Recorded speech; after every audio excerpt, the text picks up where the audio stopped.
Hello. Let's see, are we? I think we are getting there now. Hello. Good evening. Apologies for the delay. I think we are starting to get a no. There's something very wrong with this one. No, no, no, loud. Calm down.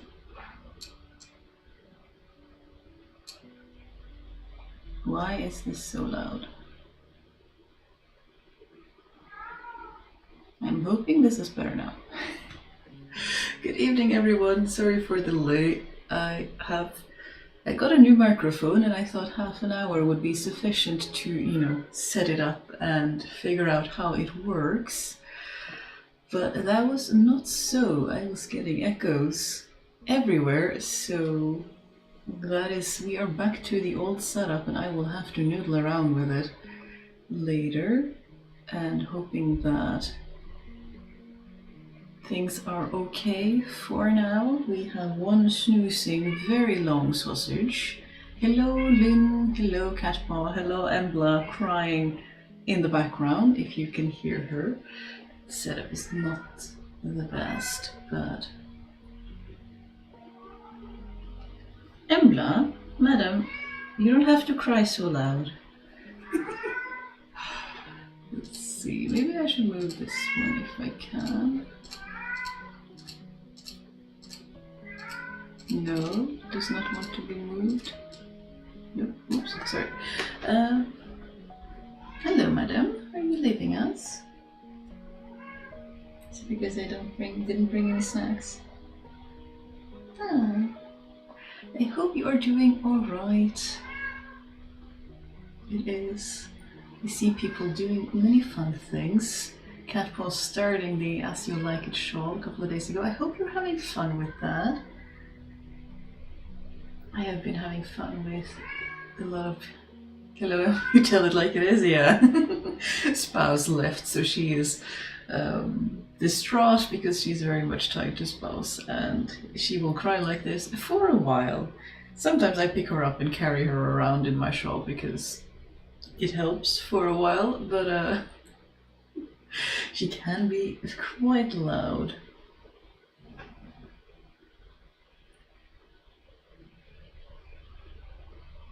Hello Leah, welcome back to the chill stream. We've been having some interesting audio challenges, so I hope things are going to settle down now. That would be very nice, but it turns out I need a lot more than half an hour to figure out what's going on with the microphone. Hopefully we will figure that out next time. Hello darling. I haven't even done any of the things I was supposed to do pre-stream because I was busy trying to figure out why my microphone was giving echoes no matter what settings I tried. But we can try adding some ambience all the same. Let's take this one off for now. Don't want to toast the iron. There's no liquid inside, but we can fix that. This is not for kitties. It's not too, no. Yeah, I know. Skål du. Maybe. Well.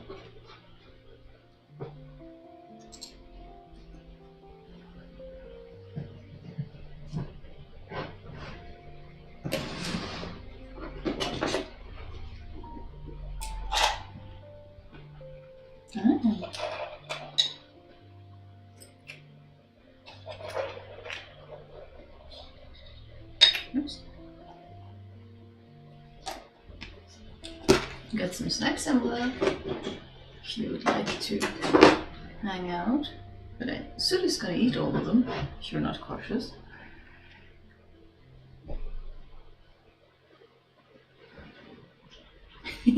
When your own cats do it, you get annoyed, but when other people's cats do it, it's alright? Yeah. I'm in the mindset of cooking and doing laundry. I hope I can sit down later and knit a bit. That does sound very nice.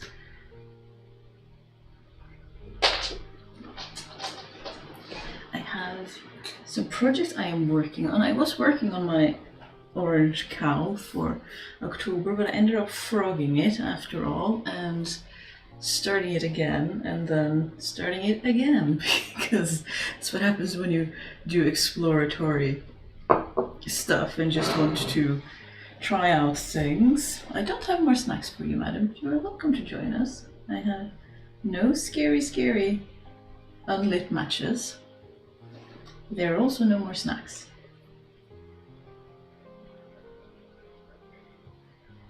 Yeah, that's how it is. I'm a bit frazzled, but I think some tea will help. This is just tea, madam, or this is just hot water. It's not tea as of yet. Would you like to hang out with us?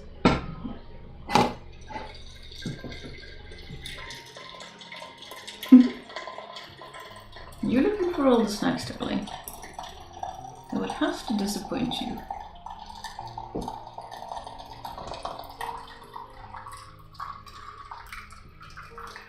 It's one a very food motivated baby. Milo has been very loud lately. Yeah, Embla can be very loud. We're not quite sure what to do about it in the middle of the night. It's at the point where Spouse is considering getting her a playmate because, you know, what if she's lonely? But Embla was supposed to be Sut's playmate, so if that isn't worked, do you just get eternal playmates? Do you just get additional sets of siblings until you just have a house completely full of cats? Not that that would necessarily be a bad thing, but maybe that isn't always the easiest and most responsible thing to do. Because of vet bills and food and litter and care and love for all of them.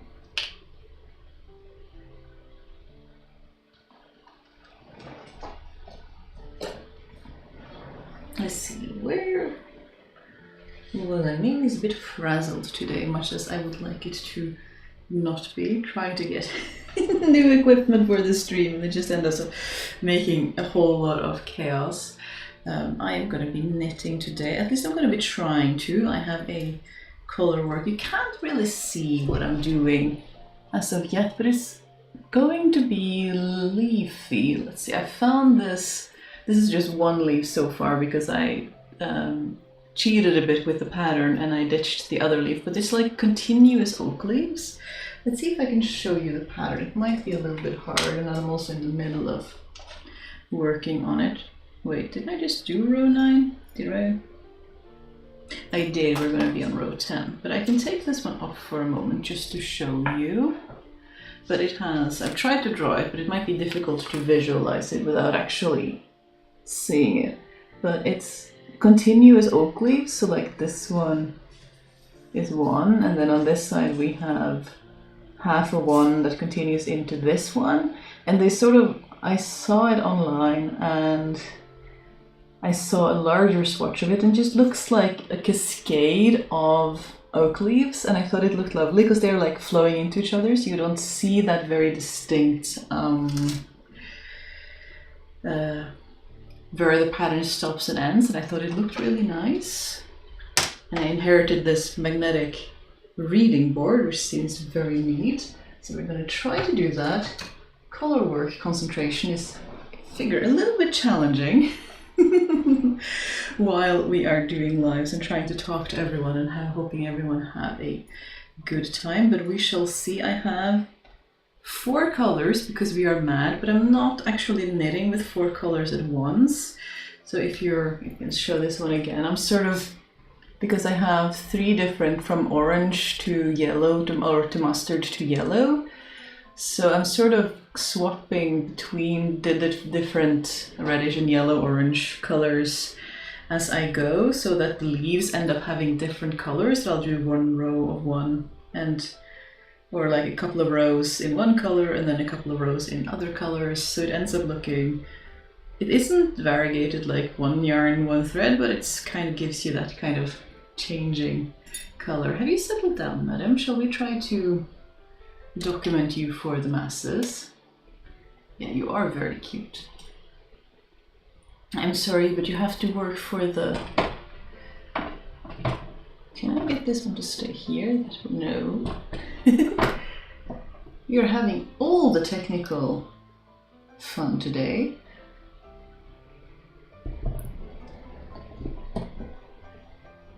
Maybe we can just put it like so.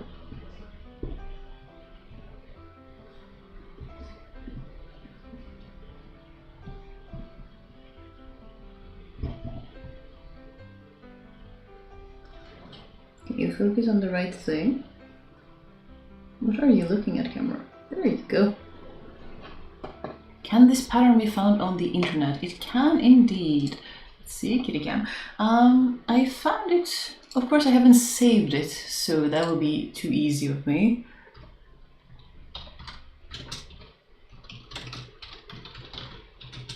I should have saved it. Let's see if I can find it. But I'm probably not going to be able to find it quite so easily, because I was looking at it on my phone and now it is lost to the void.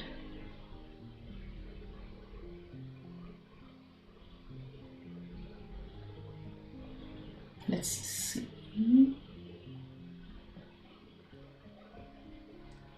Surely I just search for something easy like knit leaf diagram or something like that. That is usually how I roll. There are so many beautiful diagrams online that I can usually get away with not drafting something when I want to, because it is so... There are so many creative people doing marvelous things, but of course that particular pattern is not forthcoming at the moment.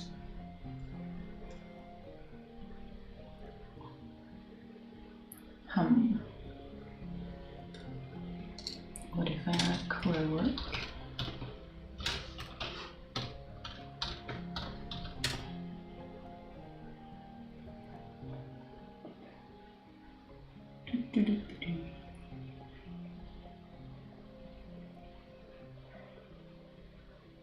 It is discoverable online, but I appear to have lost it for the moment.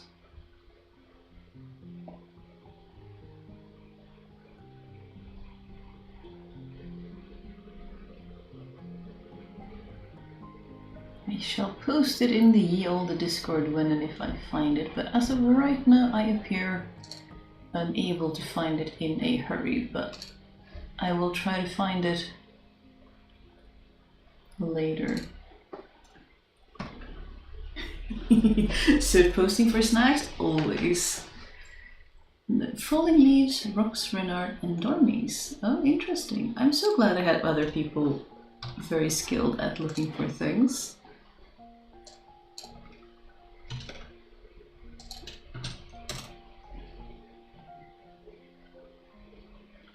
It is not quite that one because they're just ugly. That one is gorgeous. I love that one. This one is a little bit bigger, but it's very similar. I can see the similarities for sure. But this one is a little bit bigger, but I shall continue looking for it. But for now, we shall be hanging out.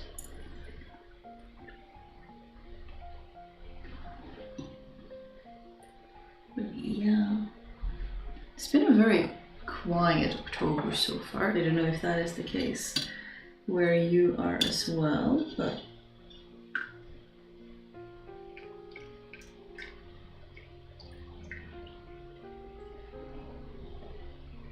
it's just tea, darling.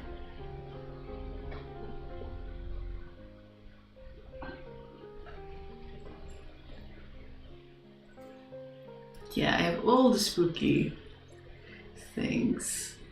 It would be easier if you were over here though, Soot, but I appear unable to select the cat cam as a group. Because that would be too easy.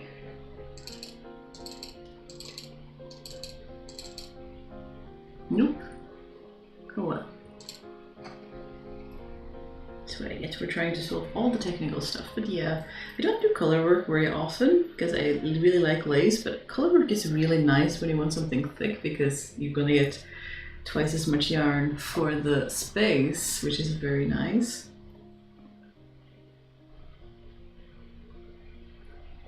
So should we continue the same color or do something else? Let's continue with the orange.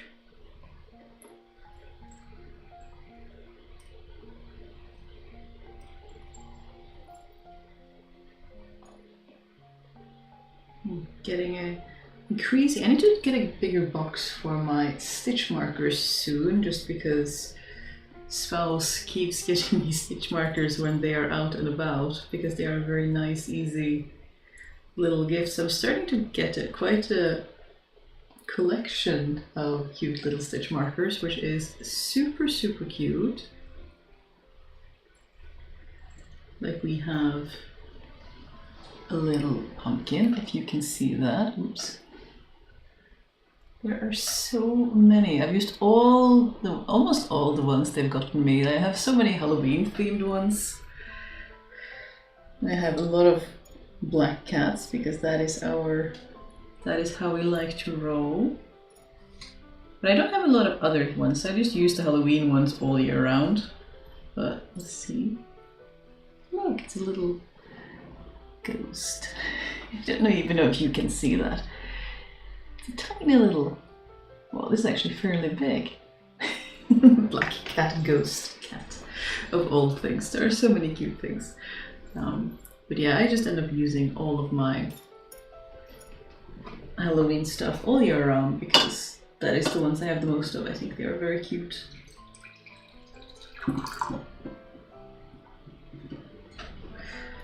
And we had threads re-raveling together, not unraveling, but the opposite.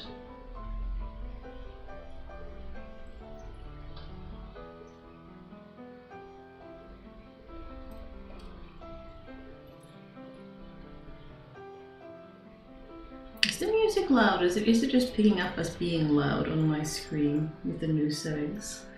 I hope it isn't loud to you, at least not too loud.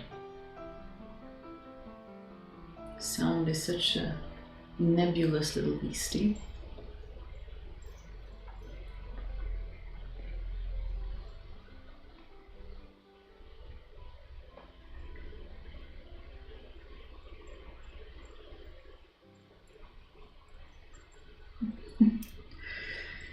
Yeah, I started doing this in orange and yellow, but even though they were quite different, I was struggling to see the contrast, which was not the best.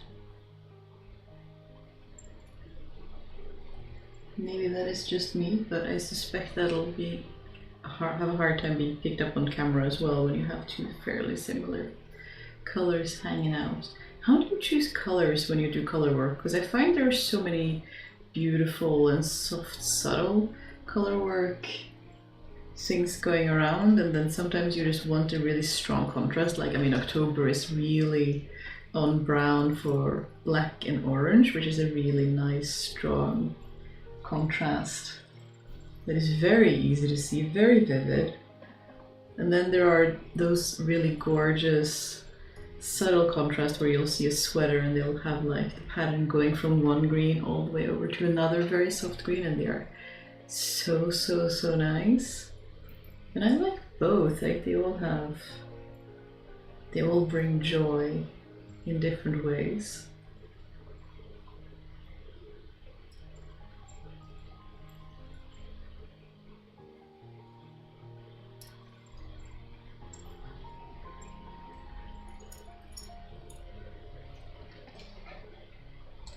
Have people answered, or is it just... They have indeed answered, I just have no... Why, OBS, why? People have been talking and I haven't seen it because you haven't updated chat. Excellent. She has some incredibly intricate designs. Oh, there are so many talented knitwear designers. I think is it Virtual Yarns on Instagram? I think they're from the Hebrides. They have so many gorgeous patterns and like feathery designs, and they're so pretty. They're really, really amazing. They look so beautiful. Their shawls are gorgeous, and they have like their color work is just so pretty. I think, yeah, Virtual Yarns, I think that's the one. Let's see if I can actually link it, since for lack of finding the correct pattern. Let's see, Instagram. Log on, madam. And search. Yes, Virtual Yarns. Quickly. I can post links because I am the creator. Let's see. Where'd you go? There you go. Paste. Their designs are just, they're so pretty. I low-key want to make all of them, but I know I can't. But oh my goodness, they are so amazing. I do not have the patience to draft patterns to that degree. Like, I barely draft patterns as it is, and they do such amazing work. It just makes me happy all over. It's just absolutely gorgeous.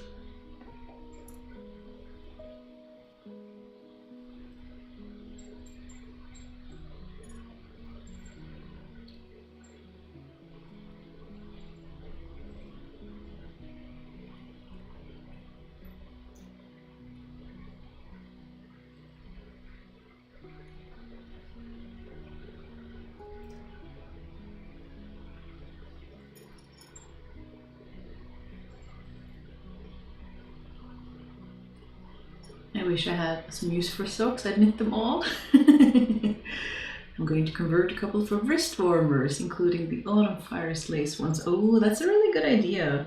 If socks are not of use, then wrist warmers could be of help, hopefully, occasionally.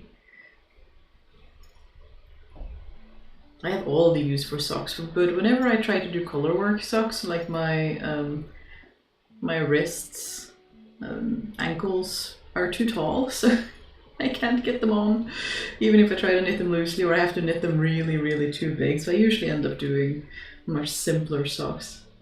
But there are other things like cowls where we definitely can do color work, and it'll be nice and warm for people like me who really need to keep my neck warm in winter, or I will be severely cold. I don't know what it is. I think so many people I meet have like different, feet are a very commonplace, like you need to keep your feet warm or you will get really cold. But sometimes people have different areas in addition to feet, such as like keeping the neck warm or the back of the shoulders, or various things.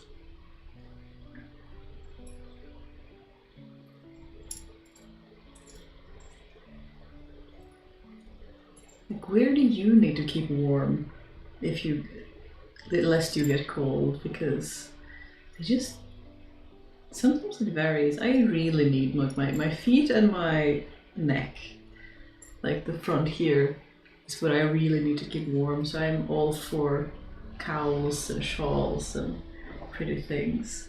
Hello. Are you joining us?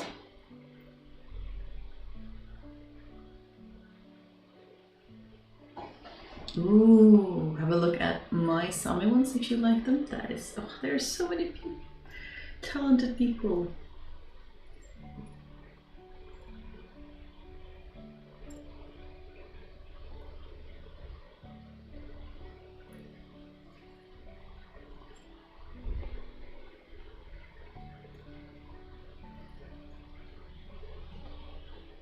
I even put on the apron for you today, so that when Madam put lights on my lap, we can... Oops.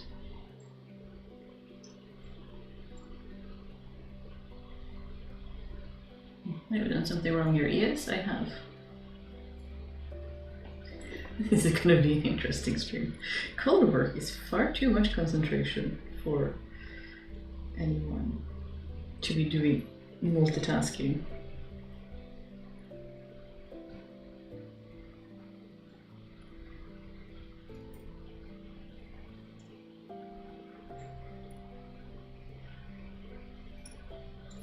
Good.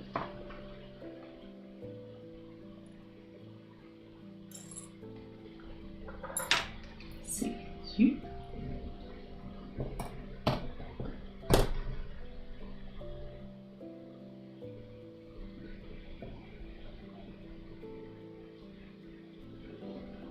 Can you see my child? Oh. So envious of all people who are not allergic to wool. I stopped doing yarn arts because I don't want to use polyester, but knitting and crochet are so satisfying. Is there anything else that you can not be allergic to? Like, I don't know, silk or cotton or linen? Like a lot of people use other stuff, but that must be so frustrating. We have a friend too who just itches terribly from anything that is made of wool, and it is no fun. Hello from London, hello and welcome. We are having a technically challenged stream.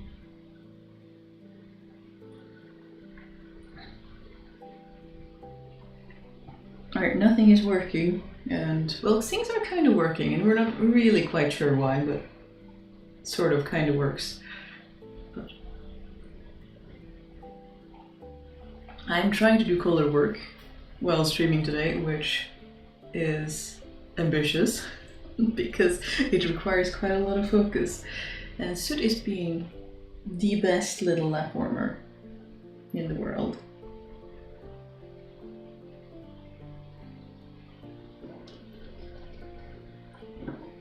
I'm much more of a crochet person too. Spouse too is really good at crochet. They really like having to keep track of only one loop at a time as opposed to knitting.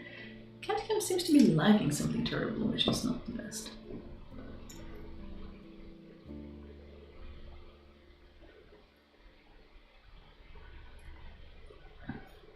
Back again, hello Lynn. You'll just be quietly sewing and listening. That is quite alright. We are having a technically challenged stream today where I'm not really sure about my own technical prowess because nothing is working. But we will do the best we can. Catcam appears to be very laggy and I'm not really sure why. Except maybe I am demanding quite a bit of internet with this streaming business and it doesn't want to do all of it, but it is somewhat working, so we shall make the best out of it. Found cotton difficult to work with. Maybe I was doing something wrong, but I didn't want to glide in the hands easily. I can understand that though. Cotton can be interesting to work with. Like being spoiled with wool and being used to working with wool, I find that cotton, especially mercerized cotton, it splits so easily. It can be really hard to actually catch the whole piece of yarn and not catch a couple of threads. And then you end up splitting your yarn and it gets a mess. But that's, I think, it's just habit. And I assume non-mercerized cotton is different to that. But I haven't worked an awful lot with cotton, so I'm not quite sure. I'm curious about linen though, because I have some really thin linen thread that I originally bought for tatting with, but it was the wrong quality. I couldn't actually tat with it. It was too knotty, like full of knots and lumps and bumps. So I thought I could knit some summer socks with it, but I have not gotten that far yet. We shall see in time. I'm trying to reduce my stash by just sewing and knitting from what I already have. Just so far it's going quite well because I have a lot. Glide yarn, try bamboo or cotton bamboo. It's slippery. Interesting. It's nice. I don't have too much experience outside of wool because I'm lucky enough to tolerate it. And we are about to have some ads. So if you're new here, we pause for ads, take a hydration break. I grab some tea or other beverage of choice, and we just chill out for a moment so you don't miss anything.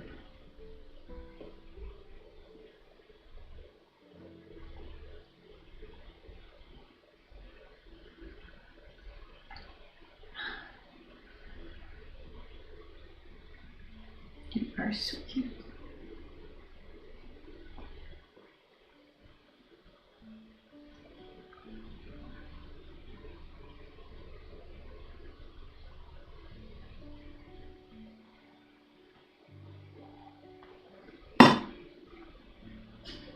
I have all thumbs in it. Well.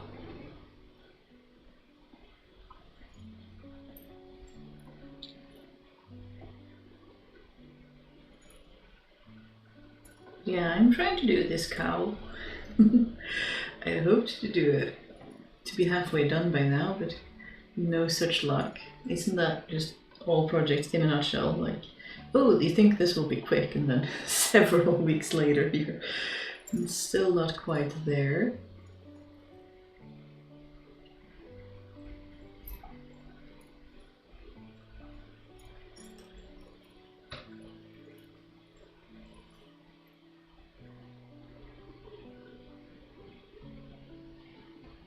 But yeah, if you're new here, we pause for ads because I don't think it's very nice. Because if you get ads, you very much support the channel, so losing out on content would not feel very nice. So we just wait and hang out, and as far as I can tell, the ads don't last very long. And you can skip them. But yeah, we don't want to leave any community members behind.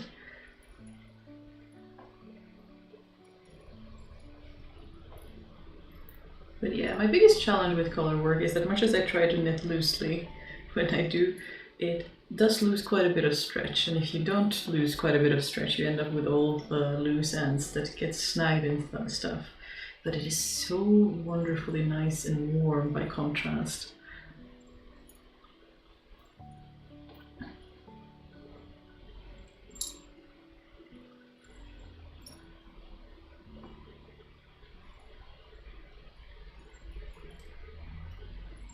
And I don't do it often enough to have cemented the technique.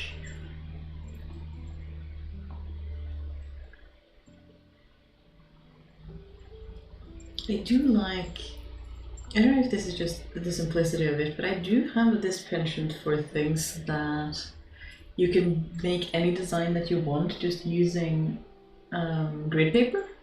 I find that really satisfying for some reason. I mean, you can do a lot of designs for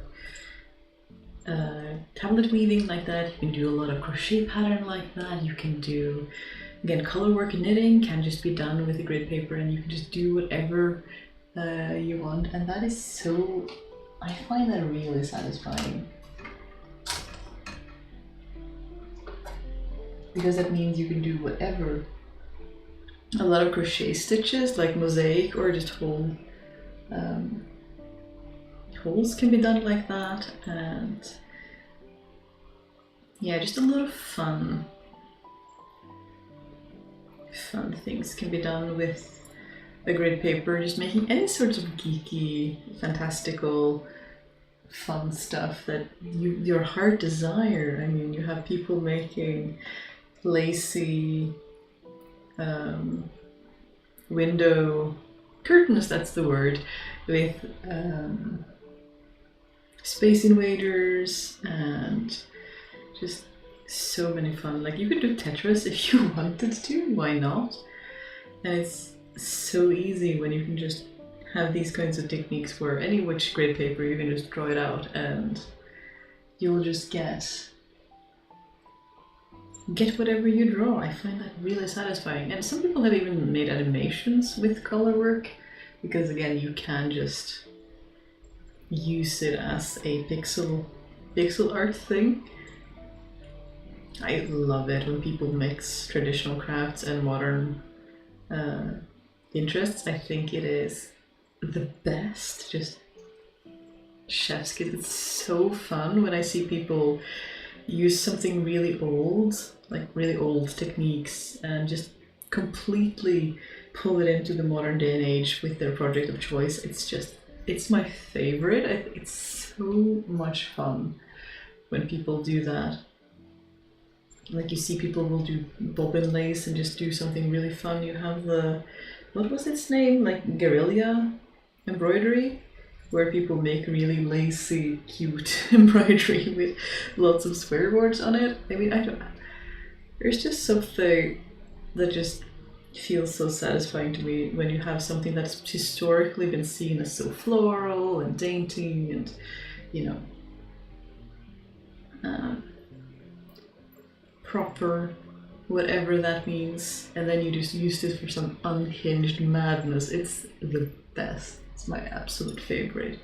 I should do more of that. I'm not very good at doing it myself, but I really admire it when I see other people doing it. I think it's a hoot. It's just, people are so skilled. It's my favorite things about hanging out on the internet sometimes, is seeing what other people are making. Because people make so many amazing things.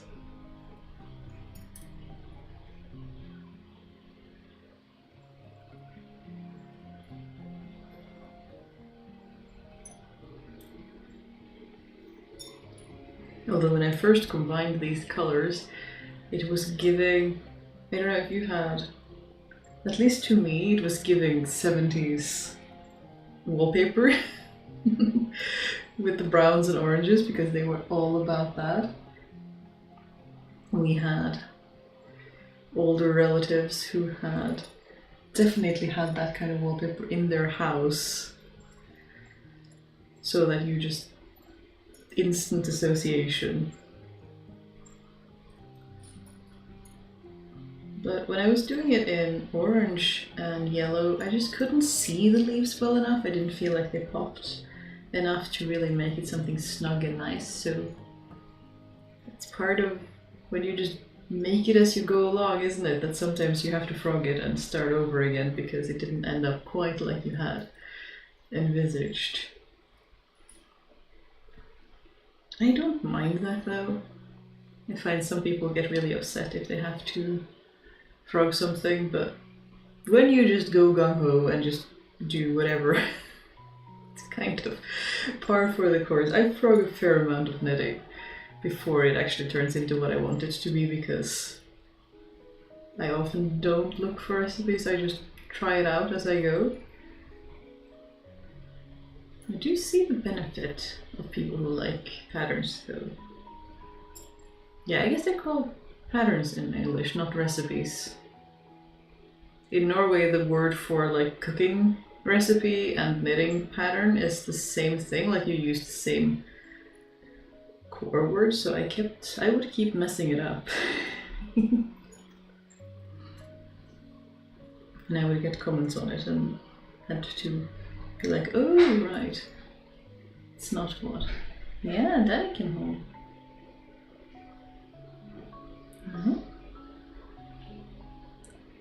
Emil. Madam, if you lie like that, your bum's gonna slide out. Well, you will figure that out soon enough, I suppose.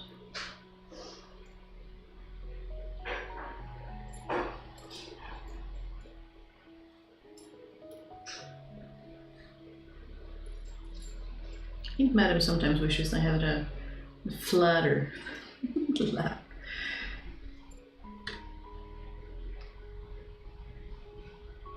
Where she didn't just slide out. She wasn't careful how she lied.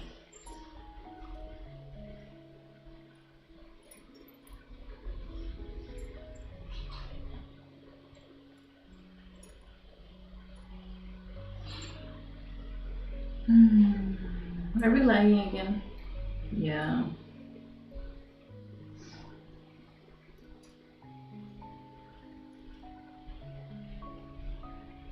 Are we back? Are we lagging? Are we no?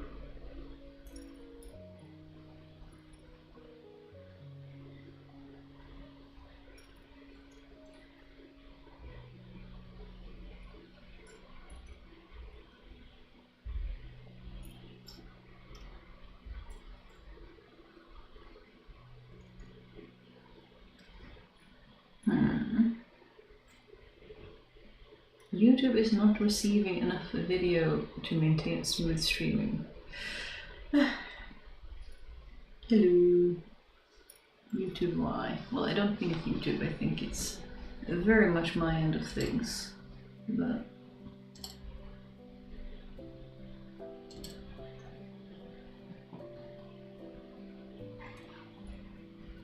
currently working on a mat wing for my daughter. It has to be done by the day after tomorrow, and I still haven't figured out a way to best attach the sleeves. Oh, that is a challenge, isn't it? The deadlines do not for easy sewing make, but sometimes that is the only way we actually make things.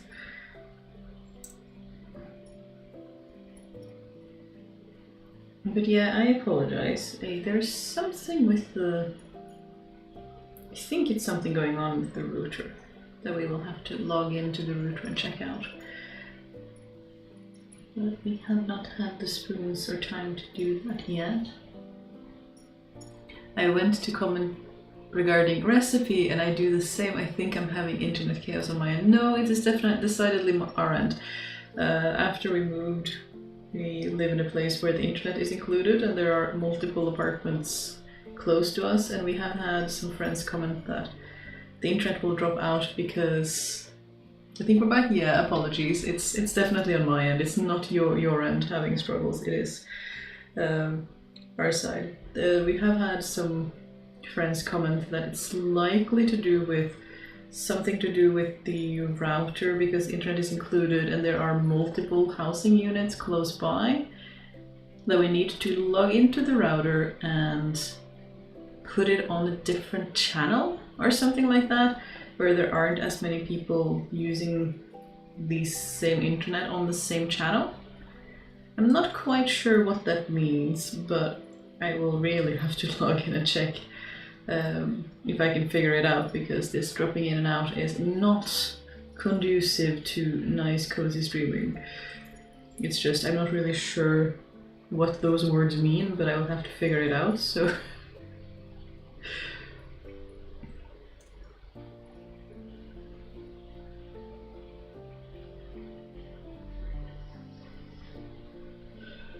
Switch from Wi-Fi to my phone. Well, other people were having issues too, and there was definitely having struggles here as well, so I definitely need to check that out. It's just, I thought it was on my end. Yeah, I can understand that, but no, it was decidedly on my end, and I really need to get around to doing that and figuring out what on earth that actually is. I don't even know what to Google. There's something about channels and routers and shared internet and something. Might be worth just rebooting the router? I will try that. That is significantly less intimidating than logging into the router and figuring out what those words are. I shall put it... Actually, I shall do the responsible thing and put it on the to-do list, because when it's on the list, it has a much higher chance of actually getting done, because we cannot continue doing like this. Let's see, what shall we call it? Log into router, restart,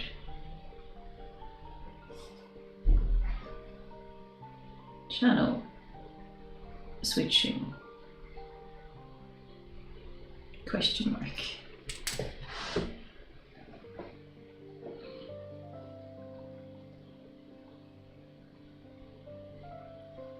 Yeah, I kind of hope that it would just sort of resolve itself, but it continues to be an issue, so I definitely need to check that out and figure out why it is being annoying. Because it keeps dropping out for a couple of minutes and then coming back again, which is not the best.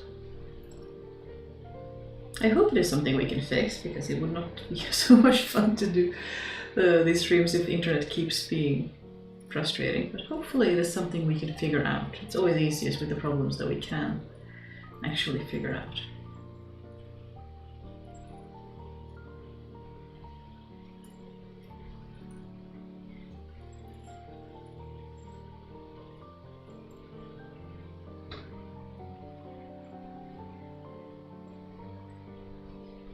Things are good enough, fingers crossed for router adventures? Yeah, I'll have to look into that tomorrow, won't I?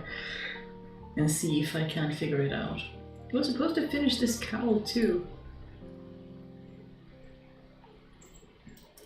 But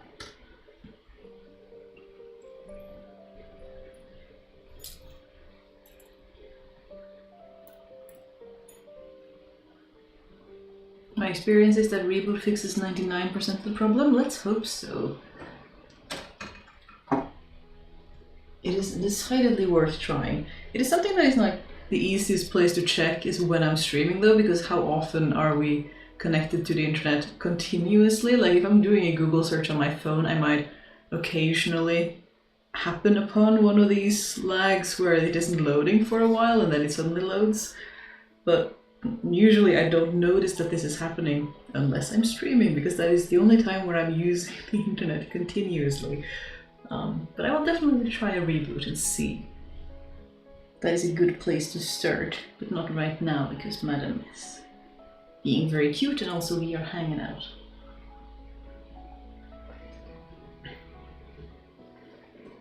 But we will definitely try and see if that might resolve. Shall we try a different color? Yeah, we can we?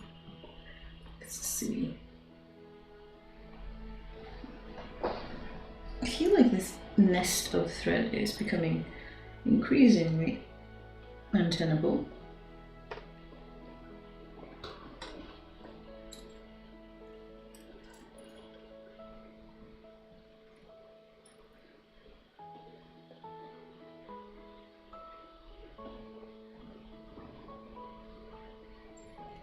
You ever just make a very unsolvable muddle of yarn? You ever do that?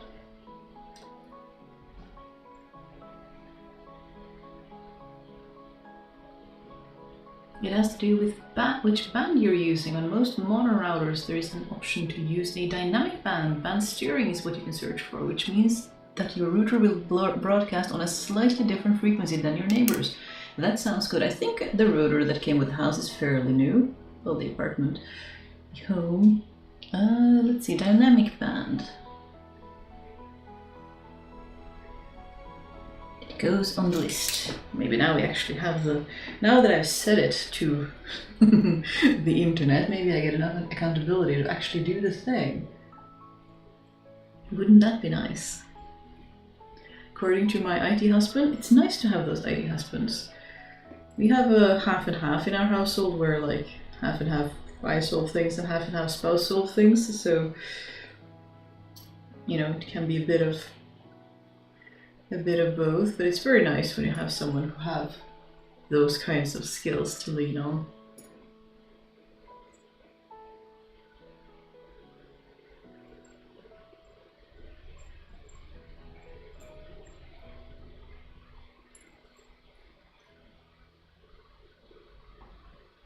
The things, it's definitely one of those things where I'm very happy that it works, but I don't know nearly enough to troubleshoot it properly, but we do our best. 1, 2.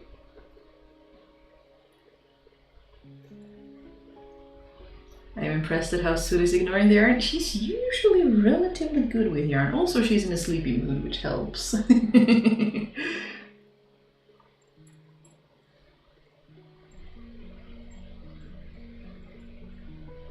But if you give her a ball of yarn, on the other hand, she is very much enthused. Because it is such a toy-like shape. How could anyone resist?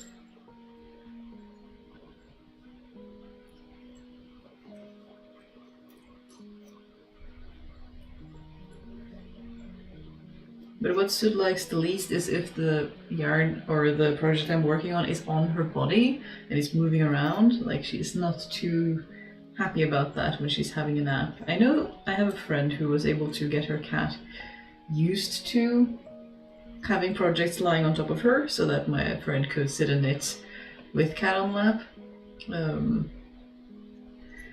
I haven't been practicing that with Sut. I feel so bad when like she's sleeping and my project is moving around any which way.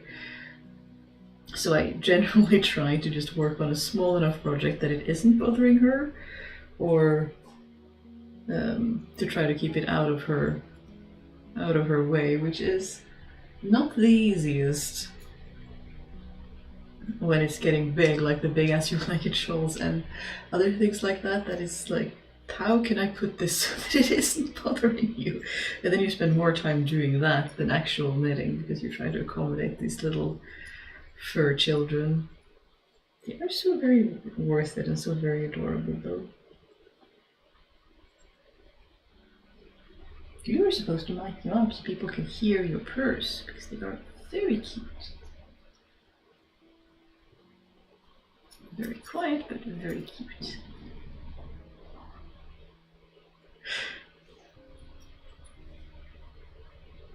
You have that when they do...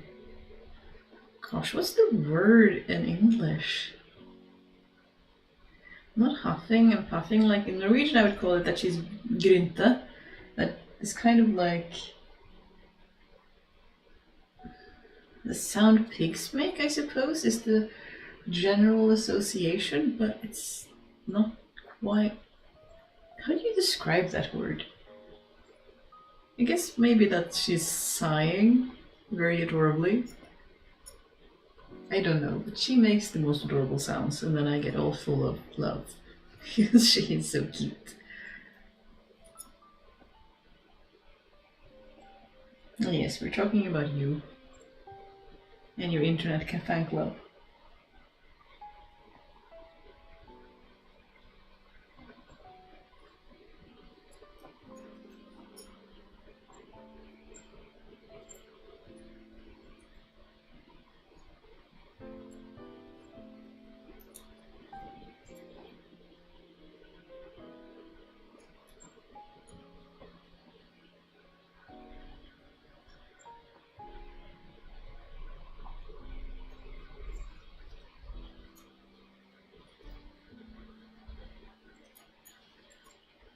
I hope I'm going to be able to get this cowl over my head.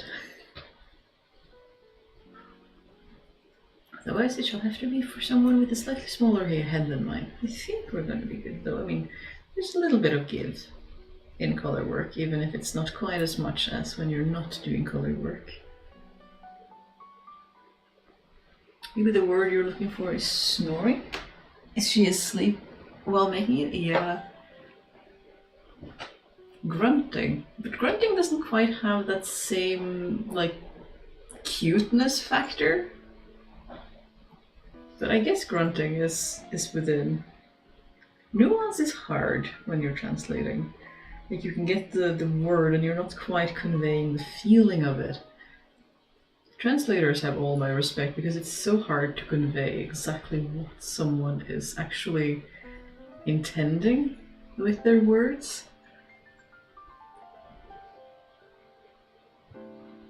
She can be asleep when she's making the sounds, striped crayons. Not always, but she can be. Like snuffling might also be words are hard. Generally it's quite easy to go between the languages, but then you'll stumble upon the occasional word and you're like, I can get a word across that I can use to translate, but I can't quite convey the feeling of the word that I'm looking for. And then people look at you funny and you're like, what do you mean? What do you mean you can't convey the feeling of the word, even though you can get a word that does the job?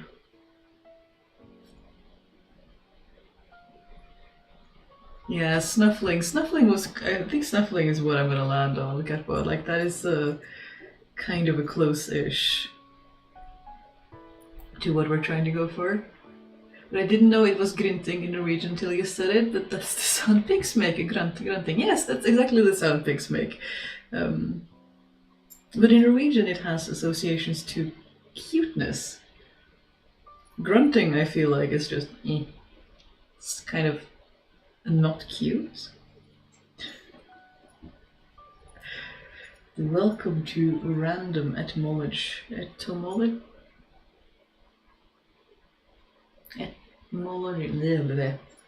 I can't word today. Because etymology is the insect and etymology is the words. There are so many words that I can with that I will recognize with reading, and I never speak them out loud. And then I make a fool out of myself because I'm like, oh yeah, I know this word, and then you try to say it out loud and you're like, do you? Do you know this word?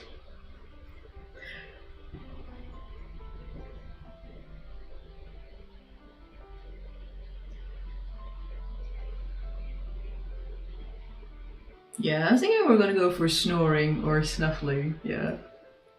Etymology of cute words, yes. That would be a very cute field of study.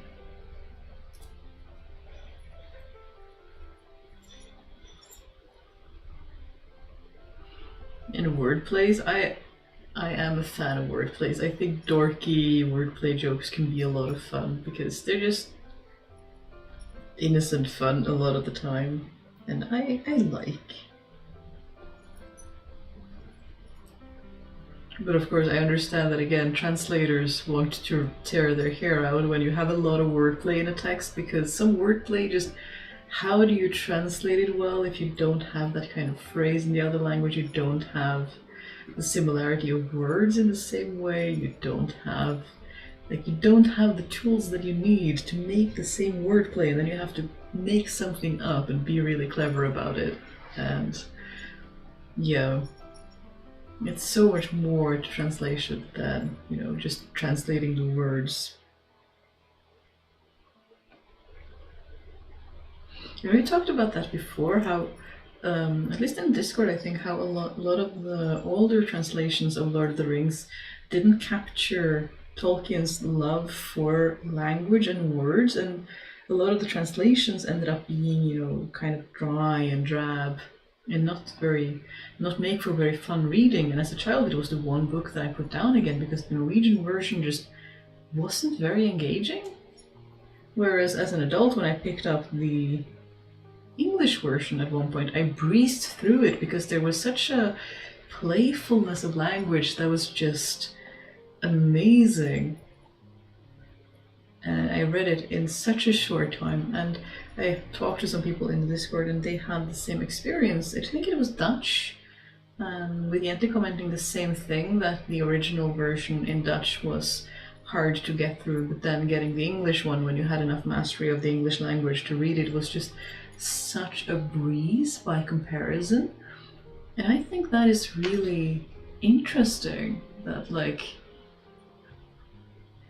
it can be such, you are so at the mercy of the translator when a book is translated, because they can really change the whole vibe of a book.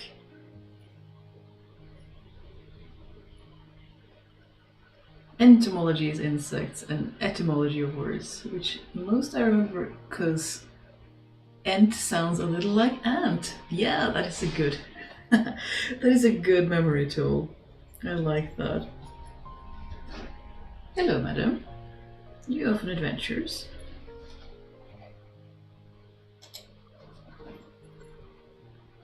Yeah, I would struggle so much with words that like sound similar but are opposites.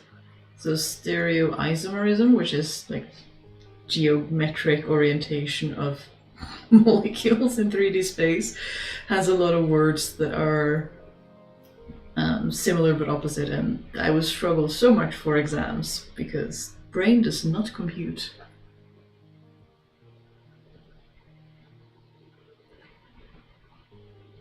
Have you ever read Egalias Døtre? I do not envy the translator who had to deal with that one. I have not. No, but yeah, sometimes you read text and you're like, woof. I do not want to be the translator for this one. Did you just take a loop around the house and then come back? Well then, fair.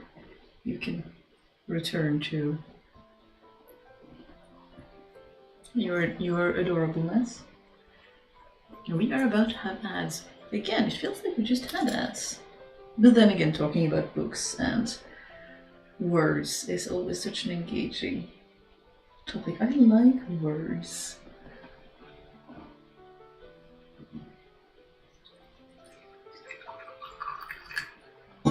Like finding the really satisfying word is just, yes. Can you not whip your tail at my yarn? Hmm?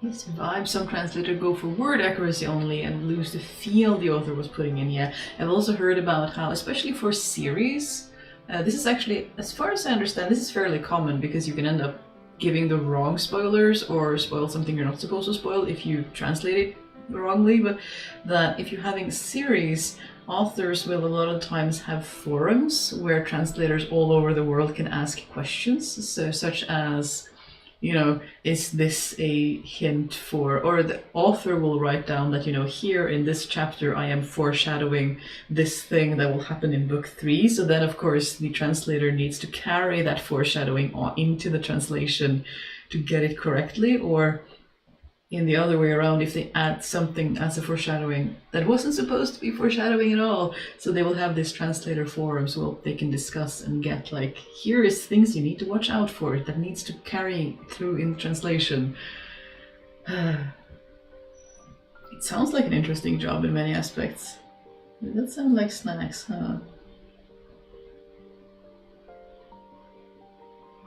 Beautiful cat cam? Yes. We are trying. Maybe I shouldn't have her in the same corner as I am sitting, but there were enough shenanigans before stream start today that we were just rolling with it.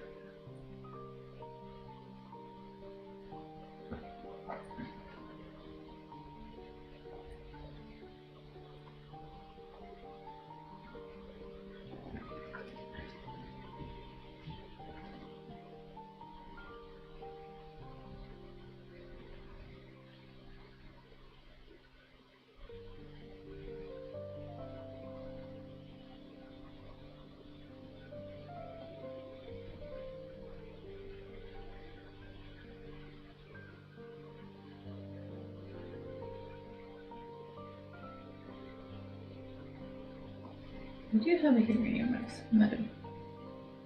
I swear. You have to stop eating my hairs.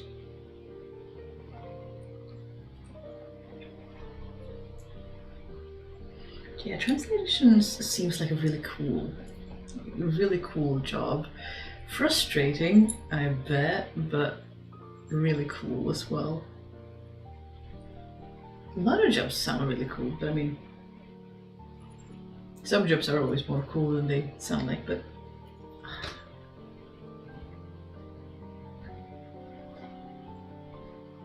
depends on the book, doesn't it? If you like the book or not.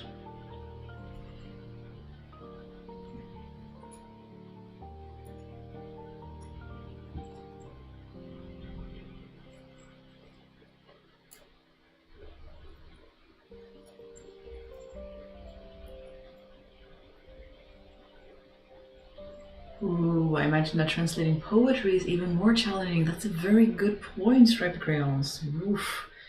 That would be quite a feat, wouldn't it? To manage to translate someone's...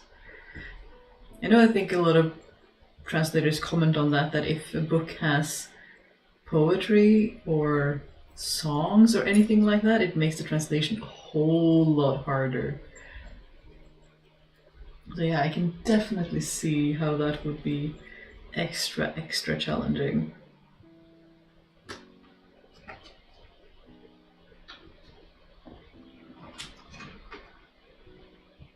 These magnetic pattern readers are quite useful. I inherited one recently and I have never had one, and they are quite useful.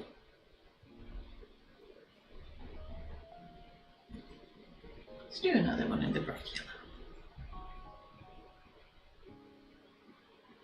I do like this, loosey-goosey. Just pick up a pattern or a color whenever one wants to. It adds a bit of whimsy to the project that might otherwise be fairly rigid, I guess. Or like if you suddenly do 3 rows when you're supposed to do just 2 every time, it might be very, very visible. As opposed to if you're just doing it chaotically, it doesn't show if you're doing it differently.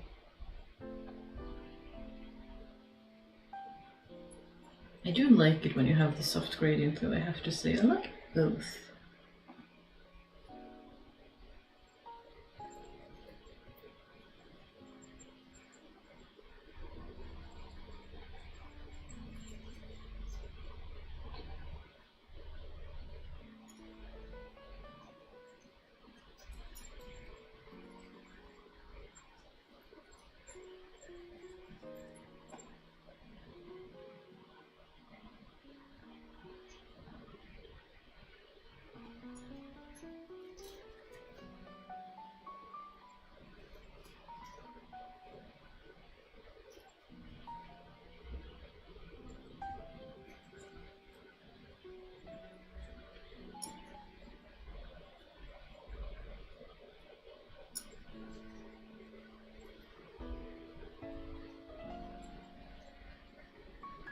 Yeah, I hope to have this finished this week, and I don't think we shall get there quite. I'm still waiting for Veien mot Ballberget by Therese Sundelid to be translated into English so I can recommend it to all my friends. I don't envy the translator, but she did a beautiful job of the beginning. Oh yeah, there are some books that just are so different depending on like the language. Like it's almost like you're reading a different book if you read it in. Like yeah, it's the same book technically, but there's something just so different. I guess it's hard to explain if people aren't already multilingual, but it can just feel really, really different. It's just, yeah, nebulous and frustrating, I'm sure. I do love how translators are getting more credit now though, like people see that it is not just translate word for word, but it is crucial to the vibe of the book and that authors are, at liberty of the translators, since you can't master all the languages of the world, and that it is quite an interesting job. It's not what you were supposed to be doing. Pattern, madam, pattern.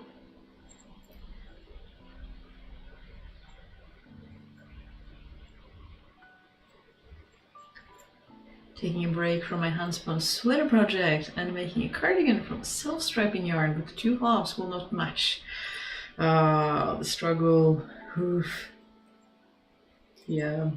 Spouse wanted me to go and get self-striping or, variegated yarn for this, but I was like, no, these 3 colors of yellow will do nicely. They are already looking quite fiery as it is. I don't know if it's that's just how my brain works, but a part of me really enjoys the sometimes challenge of figuring out how to make do with what you already have. I mean, in my case, it isn't all that hard because my stash is overflowing at the moment, and I very much could go for multiple years without buying more fabric or yarn. And I think I'm actually going to try to do that unless I really need to supplement something. But it's an extra challenge to be like, yeah, I want to make this kind of thing, but how can I make do with what I already have? Can I make some adjustments? Can I make this amount of fabric work even though it technically needs half a yard more? Can I do some creative piecing or creative cutting and end up with something that still works? I don't know, it's like a puzzle, and it's really satisfying when you get it right and you still manage to get, the bias where it's supposed to be and the cutting where it's supposed to be and everything falls as it's supposed to. It's just super satisfying.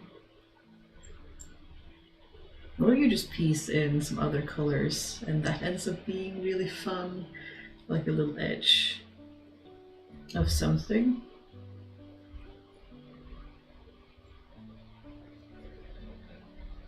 But yeah, I want to have room for everything of my crafty tools comfortably Because currently I still have a couple of moving boxes hanging out off screen, and I would like to get to a point where everything is living in shelves and drawers somewhere, because there is space for everything. Of course, since people see me making stuff online, they have started giving me tablecloths and things like that to turn into new stuff, so that does increase the challenge a little bit, but we shall persevere.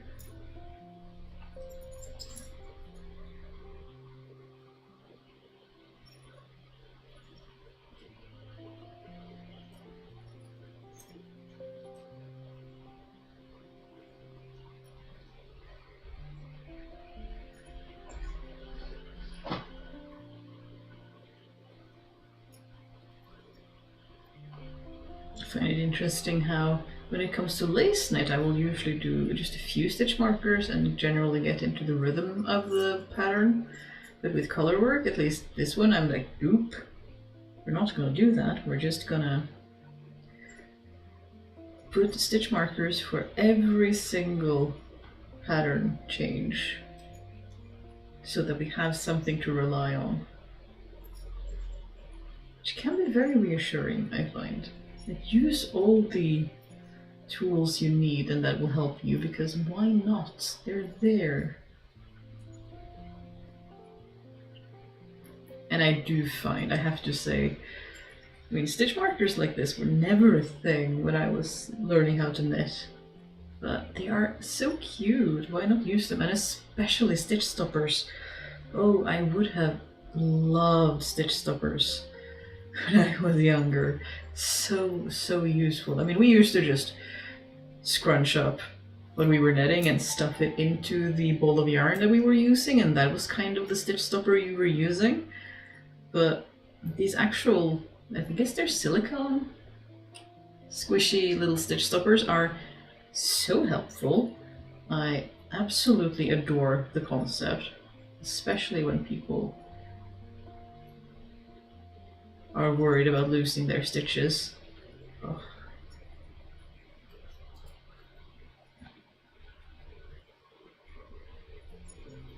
I've also seen people make them for when you're doing double point needles, is that what they're called? Yeah, DPNs. They have little quilted houses or like pouches to put them in to keep them all nice and safe and snug. But I've had less problems with those than with really overflowing circular needles like this. I do like circular needlers, I have to say. I have no problem with DPNs, but being able to just go and just knit and knit and knit and knit is just, I find it really satisfying for some reason.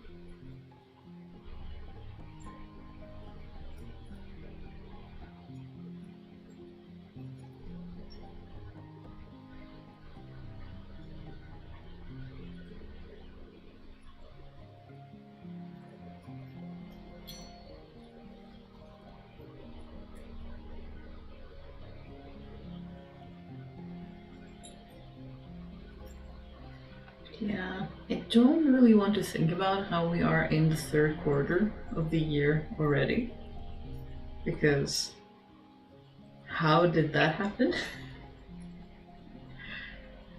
I don't really want to. Hello, darling. Are we just roasting on the other side? Yeah, we're just roasting on the other side.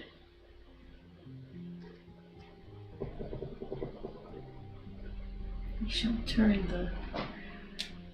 I really find it difficult to prevent gaps with DPNs. Interesting. I can't say I've had that problem, especially after blocking after, but I have that problem in the beginning and then it evens out, and then by the time I get to blocking it, it's been stretched and worked and handled so much that the problem goes away. I don't know if anyone else has any advice that might be a little bit more actionable than my unknowing just... It worked! That's cool! The little clamshell is actually trying to extinguish the poor flame. Oh, you're not quite dead yet.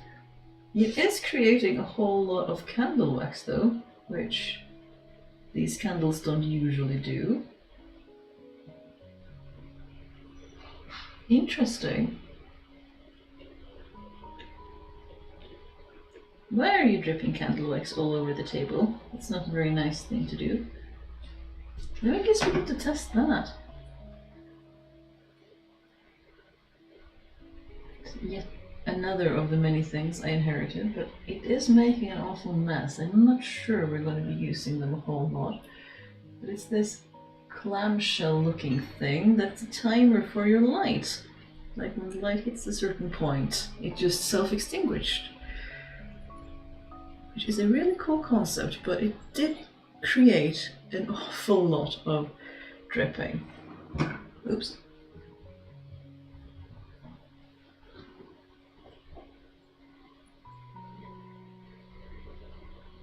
And now my fingers are all covered in wax because I touched a lot of hot wax. Oh well. Madam, you are holding on to my yarn.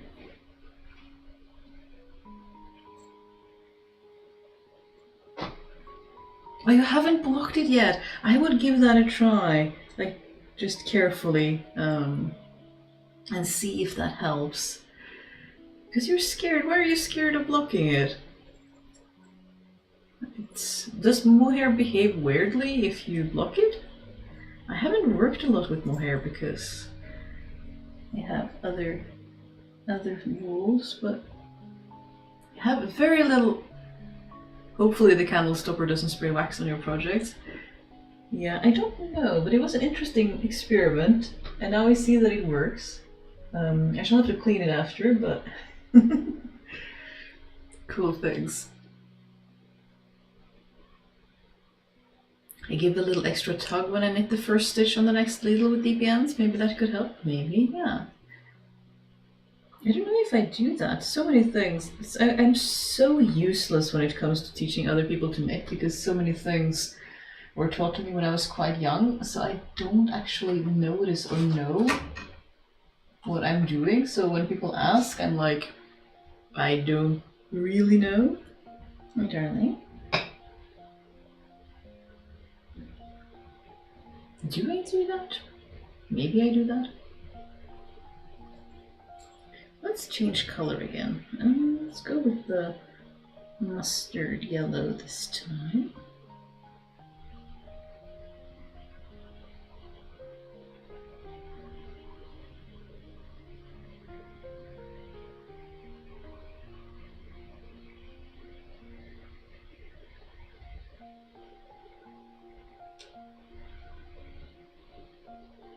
Come out here.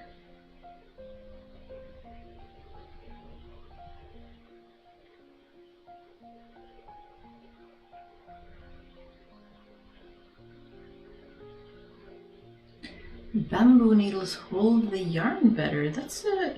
I have not heard that one. Do they really?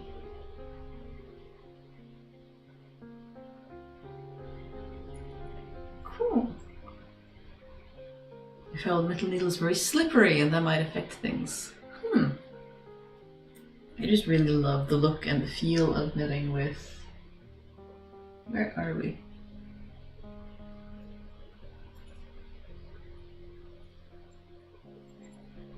Of knitting with wood needle. I think these are beech or birch. I don't think they're bamboo. They are wood in any case, and I love them. They are so pretty. They have different colors, and I adore them. I didn't need to buy new needles, but I found these ones so pretty. And having pretty tools is sometimes so satisfying. The luxury of when it's a craft you enjoy, of getting to have pretty tools is, I think it cannot be underestimated because there's just something to it. But I always encourage people to try a craft with the bare bones with wherever you have at home first, and then if you enjoy it, if it becomes your new craft, then get the go tools. If you can like save up for them one by one.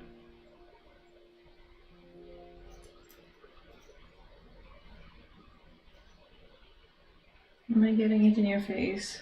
I apologize.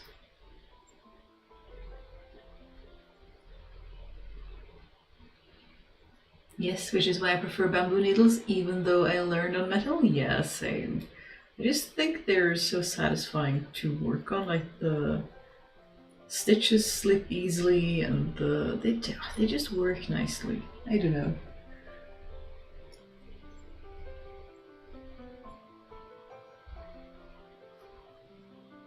I first learned to knit on acrylic yarns that don't really block. And as I've been moving into natural fibers, I get nervous that I will felt or shrink them by blocking too aggressively. Oh, I see. Yeah, but you don't have to do anything to your block. You can be very, very gentle. I am unsure of how mohair would block because of all the fuzz. I'm hoping the fuzz will stay. You could always, if you're nervous about your mohair, you could always knit a tiny little swatch, like a tiny little square, and you can block that first and see if all the fuzz is retained. Because again, I have the close to no experience with mohair. I've never blocked it. I've just stuck with wool and sometimes linen, so I don't know how it blocks. But you could always knit a tiny little swatch and give it a try first, and then you don't have to be so scared of doing it to your actual project.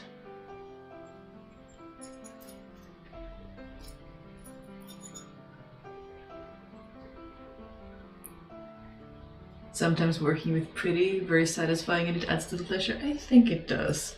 But I do always, like whenever I learn a new craft, I always try to use what I have in the house. Because sometimes craft isn't, the right craft for you, and then it's a shame to have spent a lot of money on pretty tools if you're not actually going to enjoy the craft.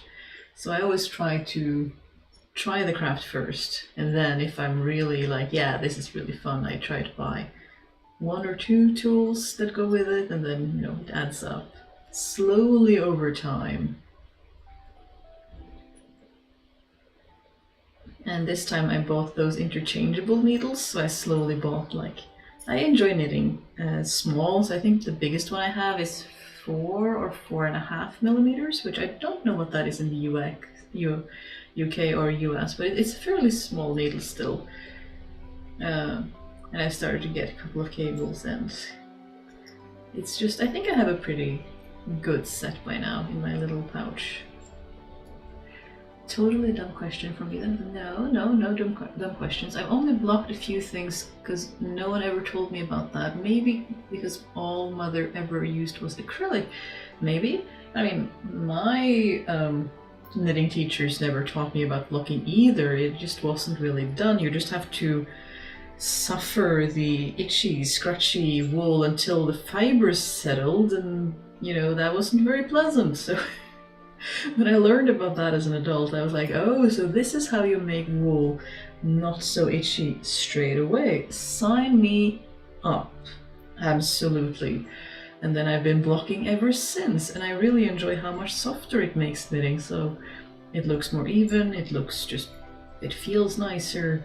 I am a fan. Of course, I mainly knit with wool, so that would be my main experience. But I'm surprised, does acrylic really not block? Because I thought the whole point of blocking was to even out the stitches, to let the work rest so that the stitches can even out if you have uneven stitch density. Does acrylic really not do that? That is interesting. I haven't tried acrylic, I don't think so. I have no experience to share. We are very blessed in Norway in that we have a fair amount of wool, and I work so slowly that I am able to prioritize getting wool, and that is the fiber I have the most experience with. I apologize, madam, I'm in your face. Shall we try to move this over here?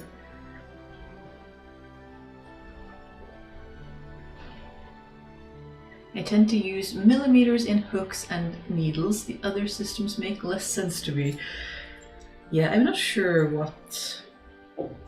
I will Google it whenever I need to put needle sizes in my videos, because I try to put other UK and US needle sizes in the video as well, but I just use those conversion charts because I have no idea what they actually mean. I just add it in. But yeah, millimeters are what I use. They are what I'm most familiar with. So that is kind of how I think as well.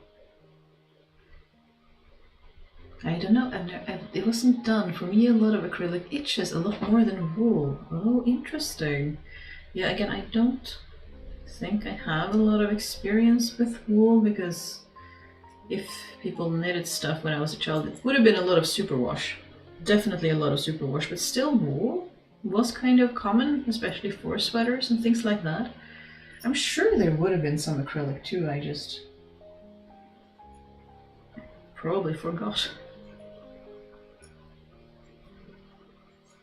Acrylic settles slightly but doesn't change much because it's plastic. Well, yeah, natural fibers can change a lot when you lock them. Yeah, I've noticed my wools changing a lot. Also, if you like throw them in a hand wash cycle in the washing machine, some wools really fluff up. Like our yarn shops will often have compare and contrast, where you'll have one swatch of the wool you're looking at unblocked and one swatch of the wool you're looking at having gone through the washing machine, and a lot of the time they get a really soft fuzz over them that is super nice, and it kind of felts it a tiny bit, just so much that things don't unravel.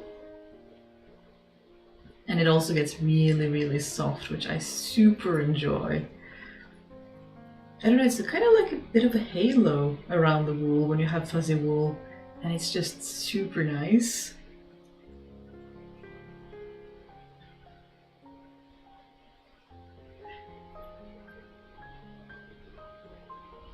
None of the crazy names used to describe yarn thickness.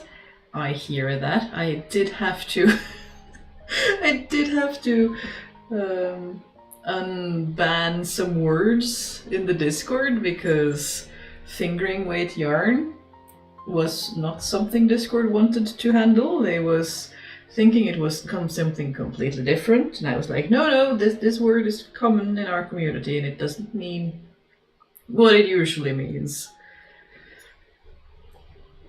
But yeah, I much prefer the system for silk, where they will do 16/2 and then 16 nanometers, or like being something like so and so many meters per gram of thread or something like that. So the higher the number, the thinner the thread, and then over 2 or over 3 is just like how high the ply is. So if it's 3 ply or 2 ply or whatever. And I look for that whenever I buy other yarn, and there are so few. Usually weaving yarn will do that, but not many other types of yarn will do the same thing. But I find it so useful because it instantly tells you something about the thickness of the yarn, rather than this is a chunky yarn or this is a thin yarn, lace weight yarn, or like, what does it mean? Give me a number that I can compare with, like meters per gram or what have you.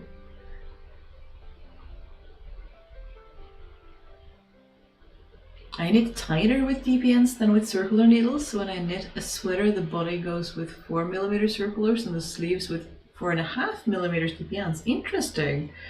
I think I knit the same tightness with, but I do try to knit less tight when I do color work because I have issues with removing all of the stretch, and I would like some stretch so I can get this cowl over my head when it's done.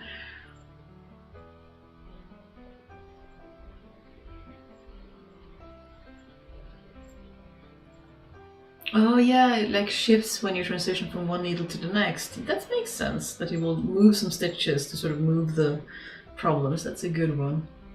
But yeah, what does it mean for yarn thickness? I feel like it's just how does it work? You have to know the yarn, I feel, which there are only a few spinners in Norway that work with Norwegian wool, so I do have a fairly good understanding of the wools that I'm working with usually, but I absolutely can understand that. We are about to have some ads, which is nice because I would like some tea. Hello, my sweetheart. Would you like some tea? I have some beeswax. Oh, hello. Now, this looks like you are about to get quite playful. Mm-hmm.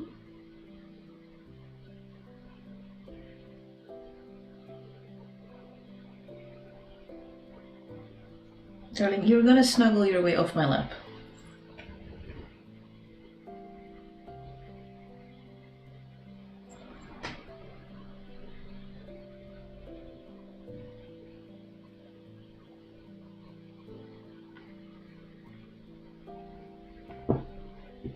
Sure I'm gonna stay safe there? Yeah.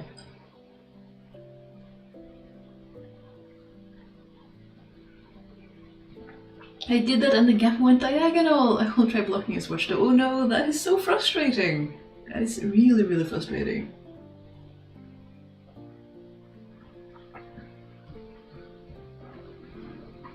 Yeah, I need extra loose with Colorwork, so I rather need to size down. Yeah, I struggle with knitting looser. I try my very best to, but I have such an ingrained density. Wait. I have such an ingrained what would the word be? Feel for the yarn that it's hard for me to change how hard or how loose I stitch. Yeah, yarn thickness drives me around the twist too. 4-ply isn't the weight? Yeah, no, it definitely is not. The nanometer system or whatever is better. Yeah, I agree. But I usually only see it for silk and some weaving thread, and it's whenever I see it, I'm like, yes, I instantly understand at least where in the range. Like I have silk embroidery thread that you can also use for weaving that is 30/2 and 60/2, and it's right there on the name. Like the 60/2 is twice as thin as the 30/2. It's so easy. And a lot of wool yarn. If I find thin wool yarn, it'll be something like 8/2, and that is quite satisfying. I haven't found much wool yarn thinner than that though, because I mean I am eternally searching for thinner yarn because I am incorrigible, hopeless. I like me some thin yarn. I have a lot of fun with that. I really want to knit really airy, lacy shawl, and for that I need to find myself some really, really thin yarn. Or spin some. But finding really thin walls is challenging.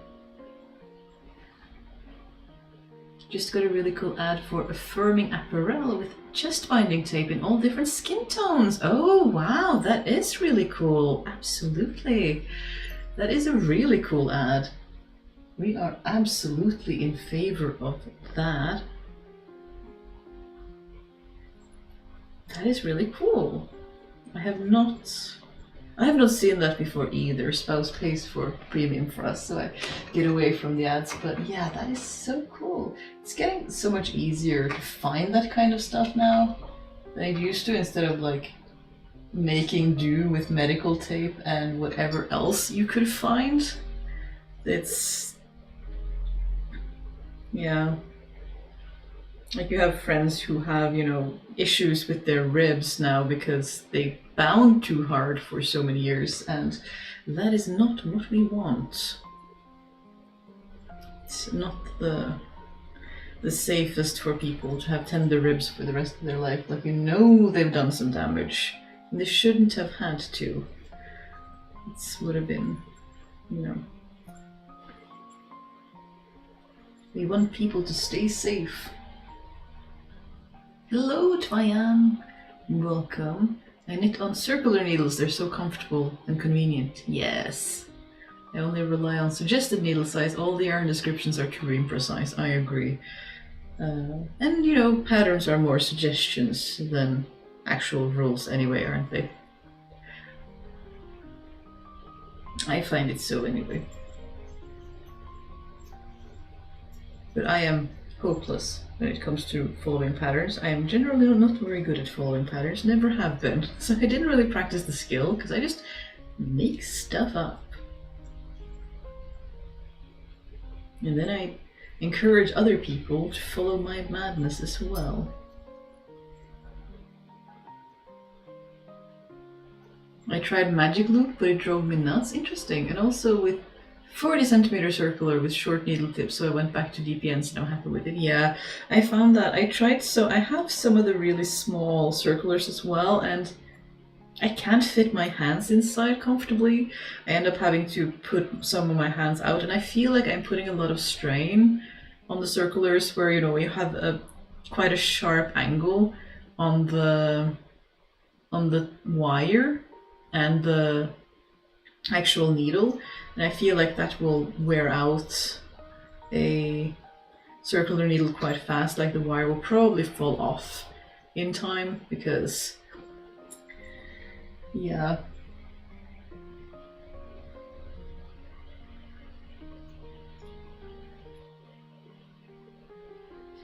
Patterns like food recipes, once you know some of how they work, you can start to improvise. Yeah, that's the thing, isn't it? You do have to have some concept of how they work.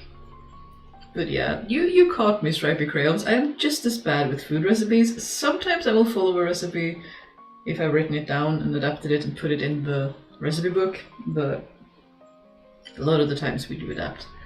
It's just fun that way.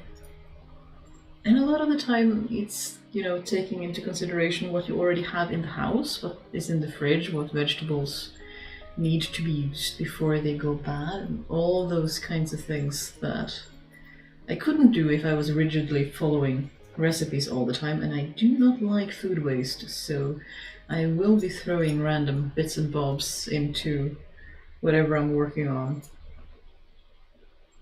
regardless.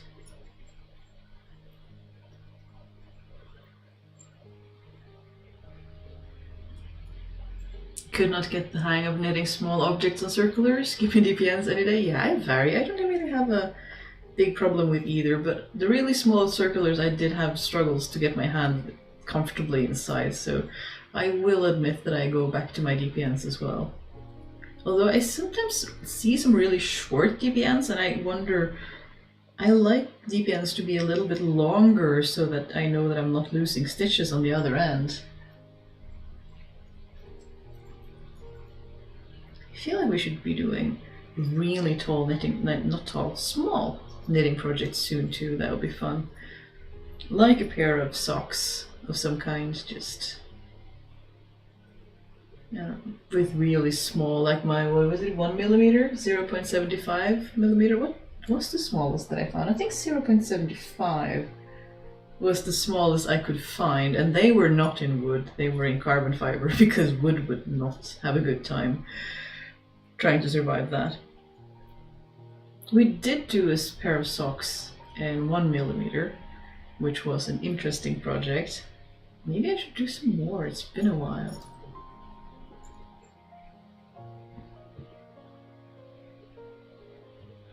I did buy circulars for the As You Like It shawl, too big and heavy for straight pins. Yeah, it is. It is a bit too big for straight ones, but the good things about knitting back and forth is that you just get the benefits of circular needles because your stitches aren't going anywhere, which I do find very reassuring.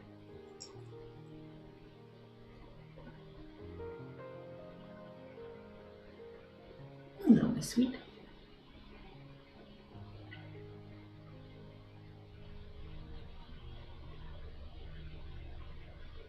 The intricacies of needles.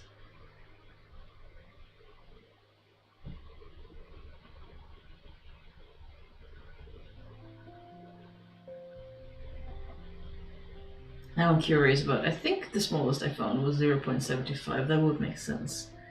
But I don't think I've knitted on smaller than 1 millimeter because I was like, there are limits to how small they're gonna be. But they held up really well. Of course, carbon fiber is really strong. I imagine they would have metal wires back in the day, though how they kept them from bending too much is... maybe they just bent and they just went with it. What do I know? It's very hard not to knit in your face when you keep putting your face in the knitting, madam. Not my problem, is what you're saying? Fair. I switched from metal to wood. They never felt cold and aren't as heavy. Interesting. I never felt like the metal was really heavy, but I think I learned on aluminium, which would not have been super heavy.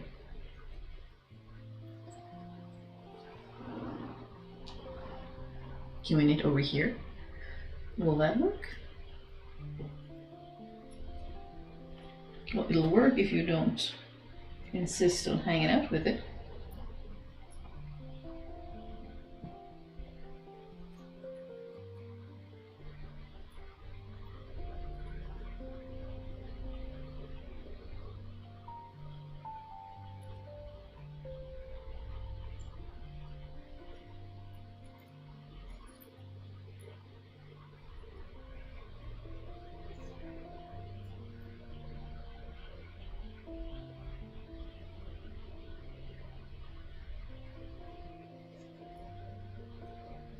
I've crocheted fine lace, but never knitted finer than 2mm. I will keep a lookout for what you mentioned. Carbon steel, was it? It was. Let me see if I can find them. They are black, and the brand was, I think, fittingly Carbons or something. Let me see, give us a moment. I think I put my pouch of knitting needles right down here. Yeah, these are not snacks. I'm sorry. There are other types of crinkly plastic.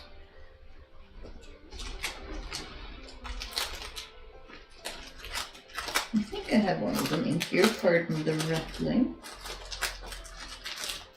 No.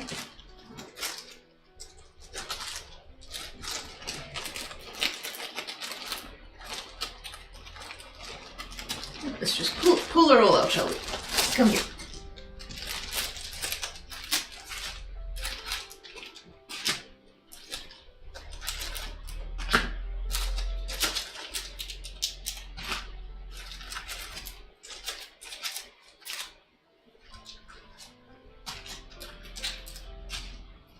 It's 2mm, 2.5. Aha, yes, okay. There we are. Oops, I'm sorry, madam. 1.25. And what are you? You are. What are you? Are you 1mm? Maybe. It seems my smaller are. But I have two different ones. Oops. Yeah, Knit Pro Carbons. That'll be available here in 20 years. We only get stitch markers 2 years ago. Oh, yeah. Let's see if you can actually see this. Oh, they're called Carbons, and they are from Knit Pro. Yeah, they are from Knit Pro. So Knit Pro Carbons, as Mr. Well, not MX. Sorry, Honeyfoot. Why can't I not remember? MX Honeyfoot is pointing out, and they are black and carbon fiber. But I also have another brand which is Lang from Germany, and they are metal. And I'm not actually sure what size they are because the sticker where that would say fell off. This is not a snack. I know you are suffering deeply from lack of snacks, but this is not a piece of snack. Madam, behave. I have the 1mm ones. I've been waiting to knit gloves. Some of them is a challenge. I found a bigger challenge is finding yarn that is fine enough. I mean, I have the linen yarn that I want to try. But finding wool yarn for the stockings when we were doing the stocking video was like, why? Where is it? I can't find anything that is actually small enough. Like, there's one thing to have these really tiny needles, but if you're not getting yarn that fits it, what are you going to do? We really love the cat cam. Yeah, we said as Soot left us for basket, but yeah, I feel like I have the most extravagant luxury, but over the years with gifts and other things, I have slowly filled this one crazy patchwork pouch with knitting needles, and it feels very extravagant and probably unnecessary, but I'm using lace weight yarn and it's a bit finicky, but it works. Yeah, I found that was what I did too. What I ended up using was lamb's wool. That was the thinnest wool that I could find, which would probably be lace weight.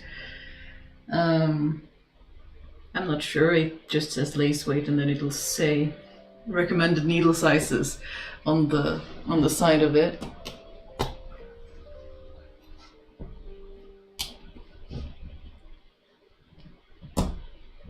Yeah, you gotta work for the camera, darling. There you are.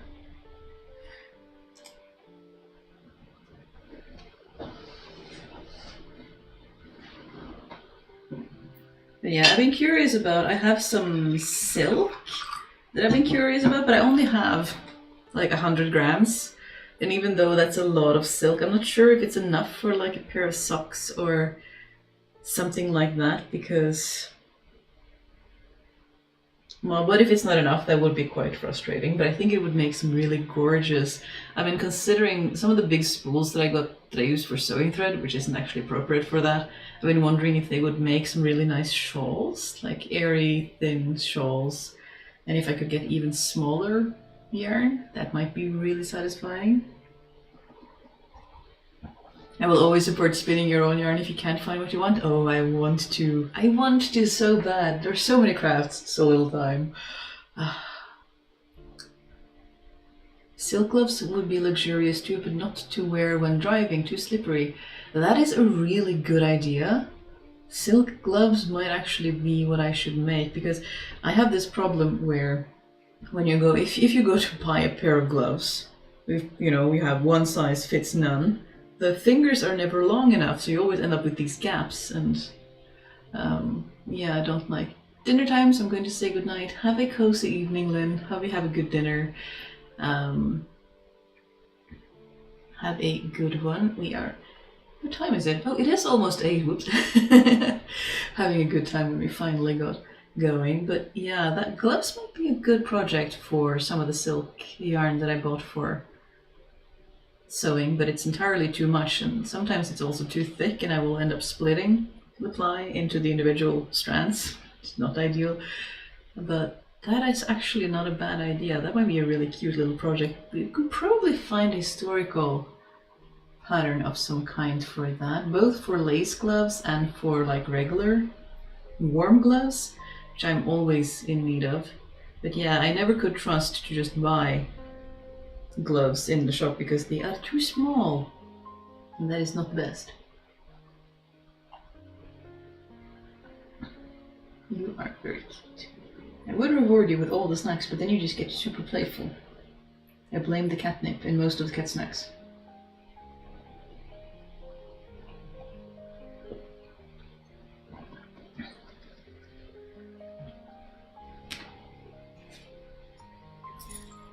Where were we? With this pile of uncontrolled chaos. But yeah, I would like to spin, it's just, oh, there's so many things I want to do. And anyway, I have such a big stash of yarn and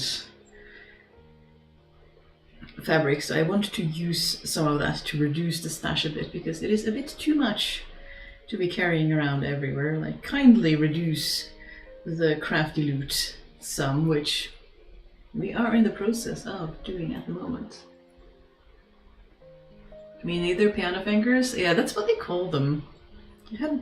I was quite old when I first had a friend call my fingers that, and I was like, what does that mean? I don't know what that means. And then they told me that it means I have long finger, and I was like, they do? Aren't they just hands?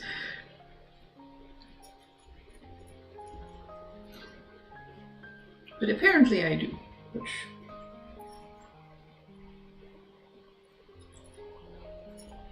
But I should be making myself some nice gloves anyway, so that is a really good excuse, and doing them in silk could be fun. I do admit, like, come on, that could be a lot of fun.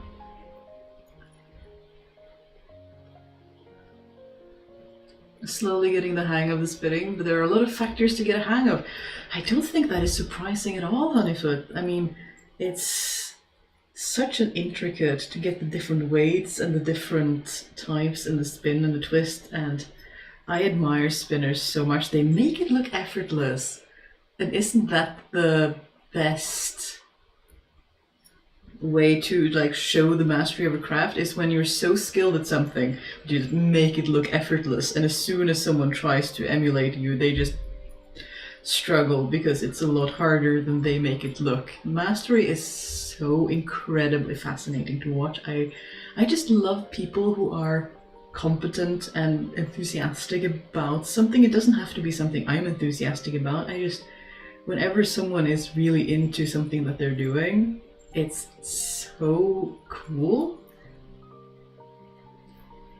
Carbon fiber thin needles would give me anxiety. It's a very fragile material. It worked fine when I was making a pair of socks with them, or a pair of stockings. It worked alright for that. I didn't have a problem. They were quite bendy. I mean, carbon fiber is what they use for a lot of really strong but lightweight things. I'm assuming they it looked like they put the fibers so that the length of the needle is quite strong, even if it is still quite thin. I don't know, it was alright. Hello, are you coming back here? Oh, sorry. Let's turn off cat cam for a moment if you're going to be tearing it down.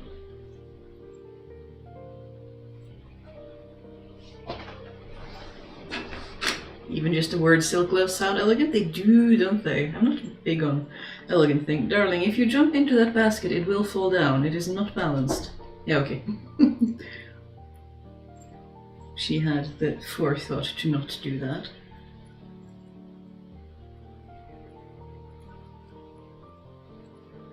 Only in certain direction it can snap like potato chip? Yeah, it seemed to be okay, but I mean, I've only done one project with them. I haven't sat on them like I've occasionally done with some of my other needles.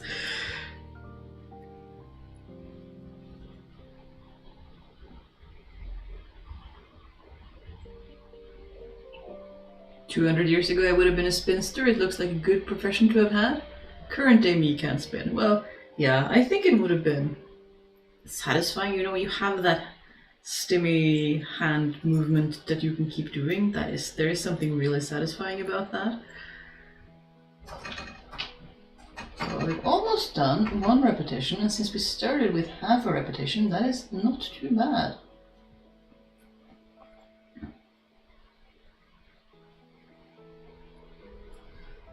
I'm gonna see if that is alright.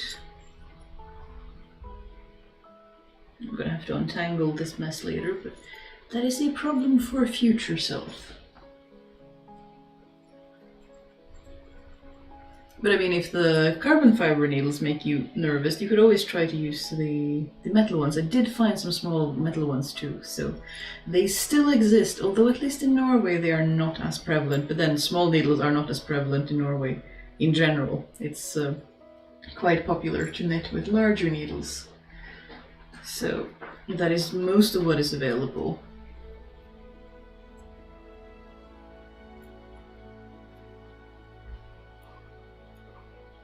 "200 years ago you would have been the bad sister."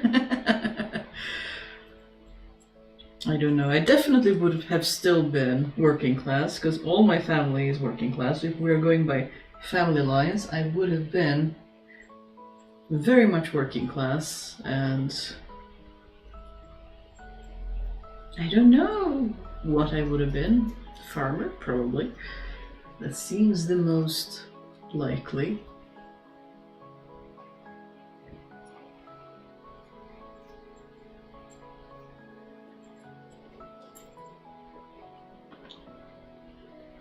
And crafting, probably just because it's part of what you do in it.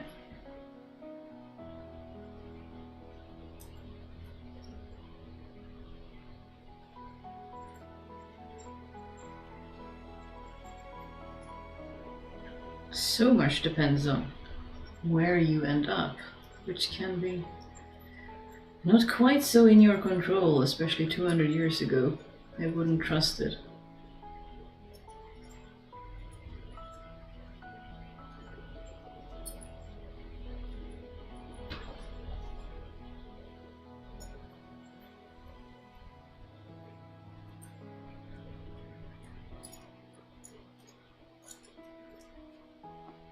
Ooh, maybe we can show something to the cat cam instead of trying to show it to the big camera. Dinner for me, have fun. Good to see you, Twayan. Always welcome. Hope you have a good dinner. Now let's see if I can try to... Will you focus, Mr. Camera? Let's see. Cat cam, except this and well, it's kind of cat cam at the moment. Look at it. Look at this little stitch marker that Spouse got me. It's a cat in a pumpkin with horns. Isn't that just the cutest thing?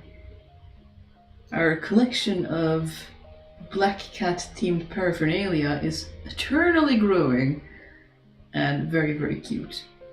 And we also have, let's see, well, there's the pumpkin. It's hanging out right here. They're quite cute, but I do have a penchant for this little, oops, ghosty on the broom. And then there's another that I tried to show you on the big camera. Oops. Behave, little camera. That is a little cat ghost. I think they are very, very cute. I feel like I have so many stitch markers right now. It is quite a luxury. But it is something that most of them I haven't bought myself. I'm used to just using thread.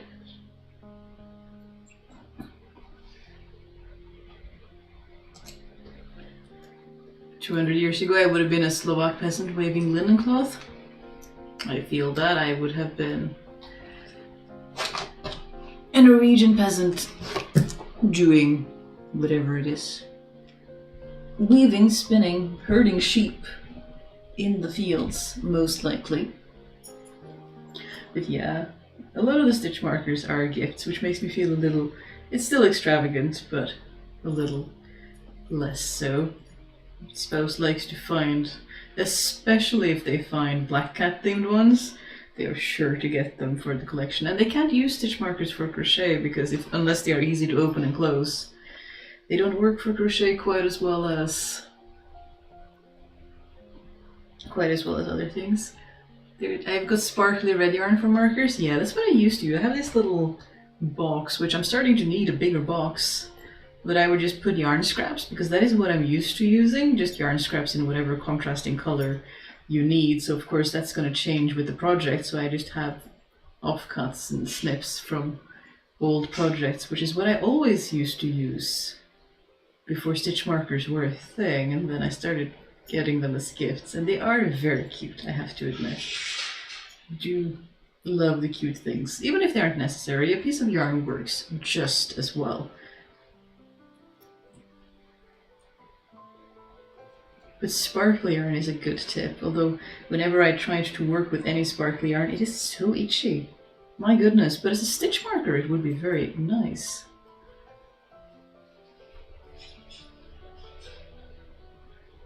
It wouldn't end up in the final project, so it wouldn't be itchy, but anytime there's a glittery thread, you know she's gonna be itchy. That's just the rules of things.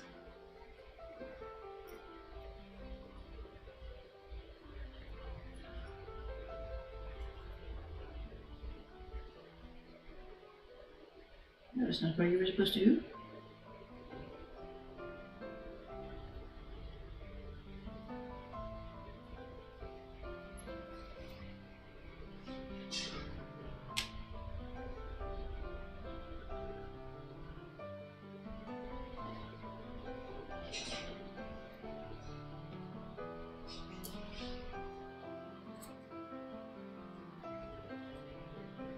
And we are about to have some ads, so shall be pouring myself some tea presently.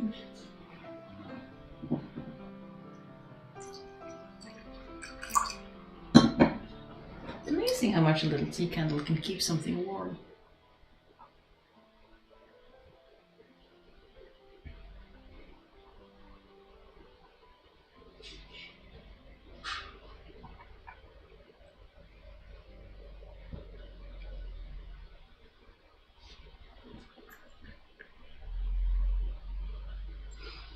I might have been a seamstress like grandma, or a shoemaker like great grandpa, or a spinner, something crafty to support myself.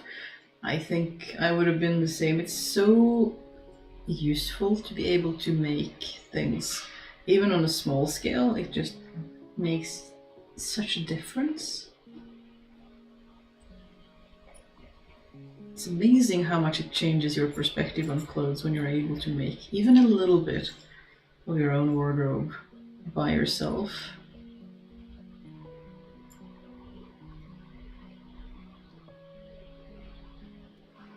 And how easy it is to take it for granted when you just buy it.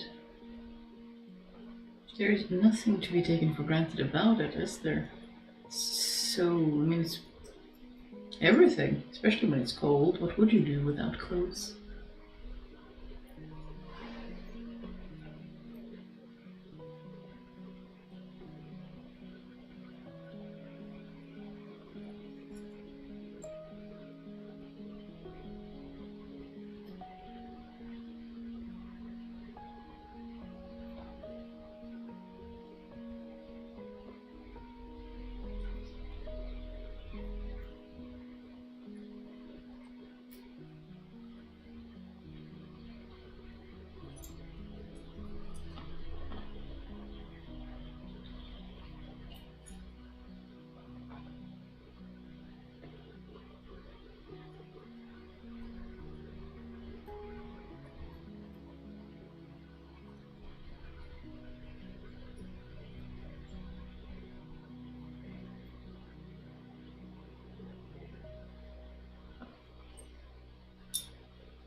Do make very cute clinky sounds that you don't get when you're using thread, but they can also be quite noisy. But mostly I just think they're cute. It is finally the month where I actually get to, where I use them all year, where it's appropriate to use all these October themed cute spooky markers. I feel like we're starting to get the inklings of a leaf.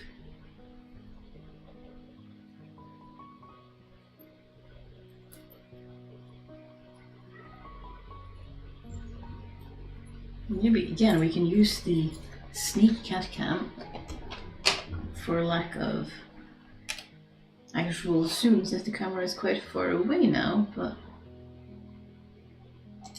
ta-da! It is starting to look like a leaf, which is quite exciting. I'm not quite sure about this striping experiment. There you go, focus, thank you. The striping shenanigans. I wonder how it will look in the final product. Maybe I need to make the stripes much wider, or maybe I do need to follow the gradient. Or maybe we will just continue to be chaotic. Maybe I need to reduce it, only one row per color.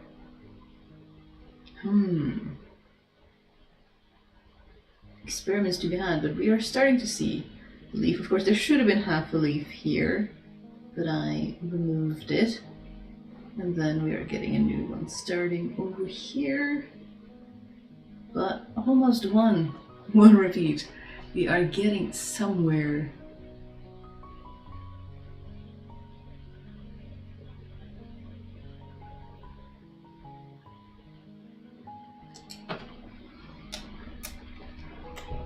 Quite useful having your phone as a camera. It helps show you people what you're doing, especially when the camera is far off over there. Maybe a range of stripe widths. I think that's gonna be what we're gonna do. Like, we're just gonna keep experimenting with wider and shorter and and see what we end up with. I support stripes. I haven't done a lot of stripes, but I do like this type of stripe where you don't see the change because you're having a different background color. I also love, I see some really beautiful, when you have variegated yarn and people will do like white or black as a background and then the pattern will be in the color changing yarn. I've seen some beautiful mittens in the yarn shop where they do that, and I admire them every time. Good morning, madam. Every time we do that, I want to buy the materials for it because they are so pretty. But we are trying to not do that. We are trying to use what we have. I have used up all my variegated yarn, sadly. It has been used, and we shall use other yarns like various ranges of orange.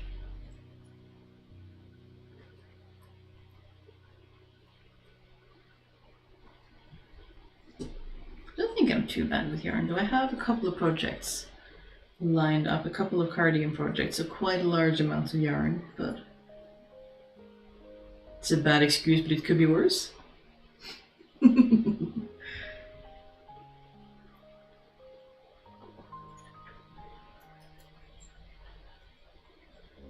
Hello, darling. Are you sitting there being pretty? Did you want something? Hi.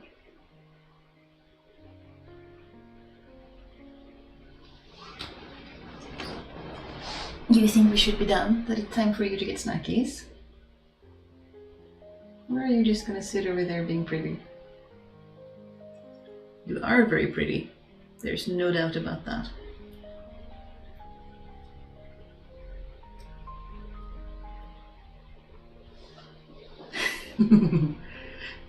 Always having to go, we have arts craft supplies at home. I know, right? When you have to adult yourself, it's sad. But this room is only so big. And I don't feel like I should occupy too much of the rest of the house when I have a room where I'm supposed to have these supplies, you know? Surely a room should be enough, and we've set up shelves for this purpose. Like, surely it should be enough. Madam, are you gonna start eating the rowan berries again? We have discussed this.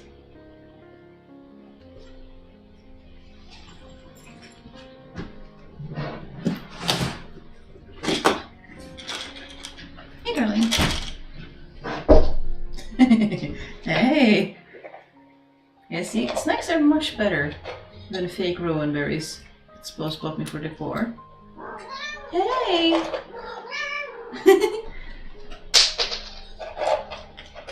Do you want to say hi to the people as well? It's gonna be tight for space on my lap if you want to come too. Hey, love. There you go. It's quite difficult to get the both of you. Yeah, I know. Can we get Embla? She's so very cute. Hello, sweetie. Kitty being living art. They are very much living art. It's gonna be shaky cam, but hello, darling. You know, if you actually showed up for... Look at her. She is so fuzzy and so cute. Oh. You're sure you're both gonna be on my lap at the same time? That isn't always... Chaos voids. Do you like another one? I'm like so cautious. Here you go, darlings. Talkative void? Yes. She sounds just like your cat. Oh, yeah. So Embla is very, very cute. And so fluffy and so adorable. Oh, are you gonna check out the basket? That used to be your basket, didn't it? And then we moved it over here. Can you focus, little camera? Thank you. Hi. Who's a pretty girl?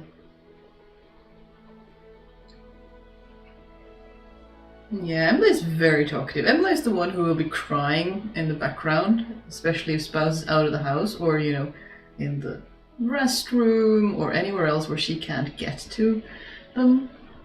It's the worst, isn't it? When you can't just be with spouse all of the time.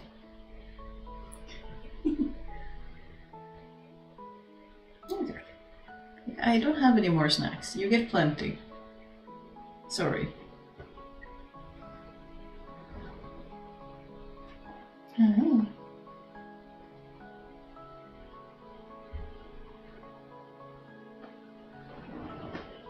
Yeah, it's very difficult to give people a good view of your beauty.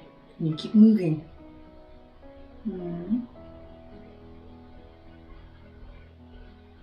But yes, Embla is very floofy, very soft-voiced. She's very cute. And sometimes we worry that she might want to playmate, because Sue doesn't always want to play as much as she wants to play. It's a hard life.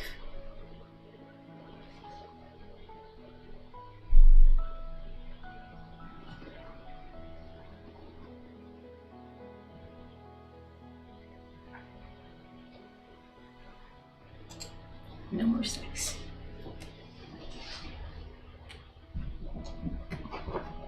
Yeah. I'm surprised whenever she comes upstairs because she's so bonded with Spouse. When we adopted them, it's Spouse wanted a cat that was bonded to them, so I stepped back and let them take all the attention, and indeed, Embla did very much bond with Spouse. Almost too much. Have to go. Have a good time of day. Have a good time of day. I hope you have a good rest of your day. I think I shall be going too in not too long. We have 2 rows still left, which is a bit too much, I think, before I'm going to fall asleep. But at least we had a little bit of kitty cam before going. That was very much adorable. Yeah, we are getting somewhere with these stripes, although I'm still getting very much 70s and colorful brown and orange wallpaper vibes. Had older relatives who also had that, but yeah, I have been making quite a mess of my yarn, poor things, but at least they are cute.